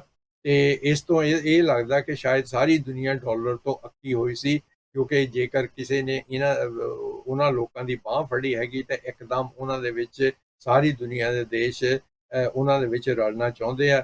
ਆਪਾਂ ਦੇਖਦੇ ਹਾਂ ਕਿ ਵੀ ਅਗਲੇ ਆਉਣ ਵਾਲੇ ਮਹੀਨਿਆਂ 'ਚ ਜਾਂ ਸਾਲਾਂ ਦੇ ਵਿੱਚ ਇਹ ਕਿੱਥੋਂ ਤੱਕ ਪਹੁੰਚਦੇ ਹੈਗੇ ਆ। ਸੋ ਇਹਨਾਂ ਤੇ ਨਿਗਾਹ ਰੱਖਣ ਦੀ ਲੋੜ ਹੈਗੀ ਆ। ਹਾਂਜੀ, ਠੀਕ ਹੈ ਜੀ। ਕਹਿੰਦੇ ਹੁੰਦੇ ਆ, ਦੇਖੋ ਤੇ ਉਡੀਕੋ, ਵੇਟ ਐਂਡ ਸੀ। ਤੇ ਅਸੀਂ ਵੀ ਦੇਖ ਕੇ ਦੱਸਾਂਗੇ ਆਪਣੇ ਦਰਸ਼ਕਾਂ ਨੂੰ ਕਿ ਕਿਹੜੀਆਂ ਜਿਹੜੀਆਂ ਪ੍ਰਸਥਿਤੀਆਂ ਕਿਵੇਂ ਕਿਵੇਂ ਸਮੀਕਰਨ ਬਦਲਦੇ ਨੇ। ਤੇ ਬਲਦੇਵ ਜੀ, ਇਹਨਾਂ ਸ਼ਬਦਾਂ ਨਾਲ ਆਪ ਜੀ ਦਾ ਇੱਥੇ ਧੰਨਵਾਦ ਕਰਦੇ ਹਾਂ, ਆਪ ਜੀ ਤੋਂ ਆਗਿਆ ਲੈਂਦੇ ਆ, ਫਤਿਹ ਬੁਲਾਉਂਦੇ ਹਾਂ ਜੀ। ਵਾਹਿਗੁਰੂ ਜੀ ਕਾ ਖਾਲਸਾ, ਵਾਹਿਗੁਰੂ ਜੀ ਕਾ ਖਾਲਸਾ, ਵਾਹਿਗੁਰੂ ਫਤਿਹ ਜੀ ਕੀ ਜੀ। ਫਤਿਹ ਜੀ। ਫਤਿਹ ਫਤਿਹ। ਤੇ ਇਸ ਦੇ ਨਾਲ ਹੀ ਪਿਆਰੇ ਦਰਸ਼ਕੋ, ਅੱਜ ਦਾ ਪ੍ਰੋਗਰਾਮ ਖਤਮ ਕਰਨ ਤੋਂ ਪਹਿਲਾਂ ਤੁਹਾਨੂੰ ਅਸੀਂ ਯਾਦ ਦਵਾ ਦਈਏ ਕਿ ਜਿਹੜਾ ਸਿੱਖ ਚੈਨਲ ਹੈ ਤੁਹਾਡੇ ਵਾਸਤੇ ਇਹ ਪਿਛਲੇ 15 ਸਾਲ ਤੋਂ ਸੇਵਾ ਕਰ ਰਿਹਾ ਹੈ। ਤੇ ਹੁਣੇ ਜਿਹੜਾ ਪਿਛਲੇ ਹਫ਼ਤੇ ਤੁਸੀਂ ਬਾਲਾ ਪ੍ਰੀਤਮ ਜੀ ਦਾ ਜੋ ਸਾਊਥ ਹਾਲ ਦੇ ਵਿੱਚ ਬਹੁਤ ਹੀ ਵਿਸ਼ਾਲ ਸਮਾਗਮ ਦੇਖਿਆ, ਖੁੱਲੀ ਗਰਾਊਂਡ ਦੇ ਵਿੱਚ, ਇਹ ਵੀ ਸਾਨੂੰ ਦੇਖਣ ਨੂੰ ਮਿਲਿਆ ਕਿ ਉੱਥੇ ਕਹਿੰਦੇ ਹੁੰਦੇ ਤਿਲ ਸਿੱਟਣ ਨੂੰ ਥਾਂ ਨਹੀਂ ਸੀ, ਇੰਨੀ ਸੰਗਤ ਆਈ ਸੀ। ਸੋ ਇਹ ਵੀ ਇੱਕ ਕਮਾਲ ਅਸੀਂ ਕਹਿ ਸਕਦੇ ਹਾਂ ਕਿ ਸੰਗਤਾਂ ਦੇ ਇਹ ਜੋਸ਼ ਦਾ ਸੀ। ਤੇ ਨਾਲ ਦੀ ਨਾਲ ਧੰਨ ਧੰਨ ਸਾਹਿਬ ਸ੍ਰੀ ਗੁਰੂ ਗ੍ਰੰਥ ਸਾਹਿਬ ਜੀ ਦੀ ਅਪਾਰ ਕਿਰਪਾ ਸੀ, ਜਿਨ੍ਹਾਂ ਨੇ ਇੰਨੀਆਂ ਸੰਗਤਾਂ ਨੂੰ ਜੋੜਿਆ ਤੇ ਸਿੱਖ ਚੈਨਲ ਨੂੰ ਉਹਨਾਂ ਨੇ ਸੇਵਾ ਬਖਸ਼ੀ, ਸਿੱਖ ਚੈਨਲ ਨੂੰ ਮਾਣ ਬਖਸ਼ਿਆ ਕਿ ਉਹਨਾਂ ਨੇ ਆਪਣੀ ਅੱਖ ਦੇ ਨਾਲ ਸਾਰੀ ਦੁਨੀਆ ਨੂੰ ਦਿਖਾਇਆ ਕਿ ਇੰਗਲੈਂਡ ਦੇ ਵਿੱਚ, ਬਰਤਾਨੀਆ ਦੀ ਧਰਤੀ ਦੇ ਉੱਤੇ, ਲੰਡਨ ਦੇ ਸਾਊਥ ਹਾਲ ਦੇ ਵਿੱਚ ਇਹੋ ਜਿਹੇ ਸਮਾਗਮ ਹੋ ਸਕਦੇ ਆ। ਤੇ ਇਹ ਵੀ ਤੁਹਾਡੇ ਸਾਰੇ ਸਹਿਯੋਗੀਆਂ ਦੇ ਸਿਰ ਤੇ ਸਿਹਰਾ ਵੱਜਦਾ ਹੈ ਕਿ ਸਿੱਖ ਚੈਨਲ ਜੋ ਤੁਹਾਡੀਆਂ ਜੋ ਉਮੀਦਾਂ ਨੇ ਜਾਂ ਆਸਾਂ ਨੇ ਉਹਨਾਂ ਉੱਤੇ ਪੂਰਾ ਉਤਰਦਾ ਹੈ। ਉੱਥੇ ਜਾ ਕੇ ਦੇਖਿਆ ਹੀ ਜੇ ਕਹਿ ਸਕਦੇ ਆ ਕਿ ਇਸ ਸਮਾਗਮ ਦਾ ਜਿਹੜਾ ਆਨੰਦ ਹੈ ਉਹ ਦੇਖਿਆ ਹੀ ਲਿਆ ਜਾ ਸਕਦਾ ਹੈ, ਦੱਸਿਆ ਨਹੀਂ ਜਾ ਸਕਦਾ ਹੈਗਾ। ਅਸੀਂ ਵੀ ਇਹ ਜਿਹੜੀਆਂ ਚੀਜ਼ਾਂ ਜਦੋਂ ਅਸੀਂ ਲਗਾਤਾਰ ਬੈਠ ਕੇ ਇਹ ਕੀਰਤਨ ਦਰਬਾਰ ਦੇਖਿਆ ਤੇ ਜਿਹਦੇ ਵਿੱਚ ਦੇਖਦੇ ਆ ਕਿ ਚੜ੍ਹਦੇ ਤੋਂ ਚੜ੍ਹਦੇ ਰਾਗੀ ਸਿੰਘ ਉਹਨਾਂ ਨੇ ਆ ਕੇ ਆਪਣਾ ਸ਼ਬਦ ਗਾਇਨ ਕੀਤਾ ਤੇ ਕਮਾਲ ਦਾ ਜਿਹੜਾ ਉੱਥੇ ਦਾ ਸਾਰਾ ਐਟਮੋਸਫੇਅਰ ਸੀਗਾ। ਤੇ ਇੱਕ ਵਾਰ ਫਿਰ ਅਸੀਂ ਸਾਰੇ ਪ੍ਰਬੰਧਕਾਂ ਨੂੰ ਬਹੁਤ ਬਹੁਤ ਵਧਾਈ ਪੇਸ਼ ਕਰਦੇ ਹਾਂ, ਨਾਲ ਦੀ ਨਾਲ ਸਿੱਖ ਚੈਨਲ ਦੀ ਸਾਰੀ ਟੀਮ ਨੂੰ, ਜਿਨ੍ਹਾਂ ਨੇ ਉੱਥੇ ਜਾ ਕੇ ਦਿਨ ਰਾਤ ਮਿਹਨਤ ਕਰਕੇ ਸੁੱਤੇ ਵੀ ਨਹੀਂ ਕਈ ਦਿਨ ਰਾਤਾਂ ਹੋਣੇ ਮੇਰੇ ਖਿਆਲ ਸਾਡੇ ਨੌਜਵਾਨ ਜਿਹੜੇ ਨੇ, ਤੇ ਉਹਨਾਂ ਦਾ ਵੀ ਬਹੁਤ ਬਹੁਤ ਧੰਨਵਾਦ ਕਰਦੇ ਹਾਂ। ਅਖੀਰ ਦੇ ਵਿੱਚ ਤੁਹਾਨੂੰ ਦੱਸ ਦਈਏ ਕਿ ਪੰਜਾਬ ਦੇ ਵਿੱਚ ਜੋ ਹੜ੍ਹ ਆਏ ਨੇ ਉਹਦੇ ਵਿੱਚ ਸਾਡੇ ਵੀਰ ਹਰਿੰਦਰ ਸਿੰਘ ਜੀ ਗਿੱਲ ਜਿਹੜੇ ਕਿ ਸਾਡੇ ਰਿਪੋਰਟਰ ਨੇ ਅੰਮ੍ਰਿਤਸਰ ਤੋਂ ਪੰਜਾਬ ਦੇ ਵਿੱਚ, ਤੁਹਾਨੂੰ ਪੂਰੀ ਜਾਣਕਾਰੀ ਦੇ ਰਹੇ ਨੇ। ਸਾਡੇ ਜਿਹੜਾ ਸਿੱਖ ਚੈਨਲ ਦਾ ਜੋ ਫੇਸਬੁੱਕ ਹੈ ਜਾਂ YouTube ਚੈਨਲ ਹੈ ਉਹਦੇ ਉੱਤੇ ਸਾਰੇ ਤੁਸੀਂ ਪ੍ਰੋਗਰਾਮ ਦੇਖ ਸਕਦੇ ਆ। ਤੇ ਆਪਣਾ ਜੋ ਤੁਸੀਂ ਵੀ ਵੱਧ ਤੋਂ ਵੱਧ ਜਿਹੜੀ ਸੇਵਾ ਇਹਦੇ ਵਿੱਚ ਪਾਉਣ ਦਾ ਪੂਰਾ ਯਤਨ ਕਰੋ। ਜਿਵੇਂ ਕਿ ਸਿੱਖ ਚੈਨਲ ਨੇ ਅਪੀਲ ਕੀਤੀ ਹੈ ਕਿ ਆਪਣੀ ਡਾਇਰੈਕਟ ਡੈਬਿਟ ਜ਼ਰੂਰ ਜਾਰੀ ਰੱਖੋ ਤਾਂ ਕਿ ਇਸ ਸਿੱਖ ਚੈਨਲ ਨੂੰ ਤੁਹਾਡੇ ਤੱਕ ਪਹੁੰਚਦਾ ਕੀਤਾ ਜਾਂਦਾ ਰਹੇ। ਤੇ ਹੋਰ ਜਿਹੜੀਆਂ ਸਾਰੀਆਂ ਸਰਗਰਮੀਆਂ ਹੈ ਉਹ ਤੁਹਾਡੇ ਨਾਲ ਅਸੀਂ ਸਾਂਝੀਆਂ ਕਰਦੇ ਰਹਿੰਦੇ ਹਾਂ। ਸਿੱਖ ਚੈਨਲ ਦੀ ਟੀਮ ਦੇਖਦੇ ਹਾਂ ਕਿ ਇਹਨਾਂ ਜੋ ਲੋਕ ਜਿਹੜੇ ਹੜ੍ਹਾਂ ਦੀ ਮਾਰ ਥੱਲੇ ਆਏ ਨੇ ਤੇ ਉਹਨਾਂ ਨੂੰ ਵੀ ਇਹ ਜਿਹੜੀ ਰਾਹਤ ਦਿੱਤੀ ਜਾਣੀ, ਇਹ ਵੀ ਤੁਹਾਡੇ ਦਸਵੰਧ ਦੇ ਵਿੱਚੋਂ ਹੀ ਦੇ ਰਹੇ ਆ। ਇਸ ਸਿੱਖ ਚੈਨਲ ਨਹੀਂ ਦੇ ਰਿਹਾ ਹੈਗਾ, ਇਸ ਸੰਗਤਾਂ ਦਾ ਦਸਵੰਧ ਦਿੱਤਾ ਜਾ ਰਿਹਾ ਹੈ, ਜਿਹਦੇ ਵਿੱਚ ਹਰਿੰਦਰ ਸਿੰਘ ਗਿੱਲ ਤੇ ਉਹਨਾਂ ਦੀ ਟੀਮ ਦਾ ਬਹੁਤ ਬਹੁਤ ਧੰਨਵਾਦ ਕਰਦੇ ਆ। ਗੁਰਪ੍ਰੀਤ ਸਿੰਘ ਕੈਮਰਾਮੈਨ ਦਿਨ ਰਾਤ ਇਹ ਮਿਹਨਤ ਕਰਦੇ ਆ, ਉਹਨਾਂ ਲੋਕਾਂ ਤੱਕ ਪਹੁੰਚ ਕੀਤੀ ਆ, ਉਹਨਾਂ ਨੂੰ ਇਹ ਵੀ ਦੱਸਣ ਦੀ ਕੋਸ਼ਿਸ਼ ਕੀਤੀ ਆ ਕਿ ਬਰਤਾਨੀਆ ਤੋਂ ਵੀ ਜਿਹੜੀਆਂ ਸੰਗਤਾਂ ਨੇ ਤੁਹਾਡਾ ਹੱਥ ਫੜਨ ਵਾਸਤੇ ਹਮੇਸ਼ਾ ਤਤਪਰ ਰਹਿੰਦੀਆਂ ਨੇ। ਸੋ ਇਹਨਾਂ ਹੀ ਸ਼ਬਦਾਂ ਦੇ ਨਾਲ ਅੱਜ ਦਾ ਪ੍ਰੋਗਰਾਮ ਇੱਥੇ ਸਮਾਪਤ ਕਰਨ ਦੀ ਆਗਿਆ ਦਿਓ। ਅਗਰ ਤੁਹਾਨੂੰ ਕੋਈ ਜਾਣਕਾਰੀ ਚਾਹੀਦੀ ਹੈ ਜਾਂ ਸਾਡੇ ਨਾਲ ਤੁਸੀਂ ਜਾਣਕਾਰੀ ਸਾਂਝੀ ਕਰਨੀ ਚਾਹੁੰਦੇ ਆ, ਤੁਸੀਂ ਸਾਡੇ ਨਾਲ ਸੰਪਰਕ ਵੀ ਕਰ ਸਕਦੇ ਆ ਤੇ ਤੁਹਾਡੇ ਵਿਚਾਰ ਲੈ ਕੇ, ਤੁਹਾਡੇ ਮਸ਼ਵਰੇ ਲੈ ਕੇ, ਉਹਨਾਂ ਤੇ ਅਮਲ ਕਰਕੇ ਇਹਨਾਂ ਪ੍ਰੋਗਰਾਮਾਂ ਨੂੰ ਹੋਰ ਵਧੀਆ ਤਰੀਕੇ ਦੇ ਨਾਲ ਬਣਾਇਆ ਜਾ ਸਕੇ। ਜਾਂ ਤੁਹਾਡੇ ਕੋਲ ਕੋਈ ਜਾਣਕਾਰੀ ਹੋਵੇ ਦੁਨੀਆ ਦੇ ਕਿਸੇ ਮੁਲਕ ਦੇ ਵਿੱਚ ਵੀ, ਤੁਸੀਂ ਕਿੱਥੇ ਵੀ ਰਹਿੰਦੇ ਹੋ, ਅਰਜਨਟੀਨਾ ਵਿੱਚ ਹੋ, ਸਕਾਟਲੈਂਡ ਵਿੱਚ ਹੋ, ਜਾਂ ਆਸਟ੍ਰੇਲੀਆ ਵਿੱਚ ਹੋ, ਜਾਂ ਭਾਰਤ ਵਿੱਚ ਹੋ, ਤੁਸੀਂ ਸਾਡੇ ਨਾਲ ਸੰਪਰਕ ਕਰ ਸਕਦੇ ਆ ਤੇ ਤੁਹਾਡੇ ਮਸ਼ਵਰੇ ਲੈ ਕੇ ਉਹਨਾਂ ਤੇ ਅਮਲ ਕਰਨ ਦਾ ਪੂਰਾ ਯਤਨ ਕਰਾਂਗੇ। ਇਹਨਾਂ ਪ੍ਰੋਗਰਾਮਾਂ ਨੂੰ ਸੁਧਾਰ ਕਰਨਾ ਚਾਹਾਂਗੇ। ਨੌਜਵਾਨਾਂ ਨੂੰ ਬੇਨਤੀ ਕਰਾਂਗੇ ਕਿ ਉਹ ਵੀ ਅੱਗੇ ਆ ਕੇ ਸਿੱਖ ਚੈਨਲ ਦੀ ਟੀਮ ਦਾ ਉਹ ਅੰਗ ਬਣਨ ਤਾਂ ਕਿ ਆਪਣੇ ਜਿਹੜੇ ਜੀਵਨ ਦੇ ਵਿੱਚ ਉਹ ਵੀ ਜਿਹੜੀ ਇਸ ਪਾਸੇ ਨੂੰ ਜਿਹੜੀ ਜਰਨਲਿਜ਼ਮ ਹੈਗੀ ਆ ਉਹਦੇ ਵਿੱਚ ਵੀ ਉਹ ਹੱਥ ਅਜ਼ਮਾਈ ਕਰਨ। ਬਹੁਤ ਸਾਰੇ ਮੌਕੇ ਸਿੱਖ ਚੈਨਲ ਤੁਹਾਡੇ ਵਾਸਤੇ ਪ੍ਰਦਾਨ ਕਰਦਾ ਹੈ। ਤੇ ਇਹਨਾਂ ਸ਼ਬਦਾਂ ਦੇ ਨਾਲ ਹੋਈਆਂ ਸਾਰੀਆਂ ਭੁੱਲਾਂ ਚੁੱਕ ਕੇ ਖਿਮਾ, ਫਤਿਹ ਦਾ ਜਵਾਬ ਫਤਿਹ ਵਿੱਚ ਦੇਣਾ ਜੀ। ਵਾਹਿਗੁਰੂ ਜੀ ਕਾ ਖਾਲਸਾ, ਵਾਹਿਗੁਰੂ ਜੀ ਕੀ ਫਤਿਹ।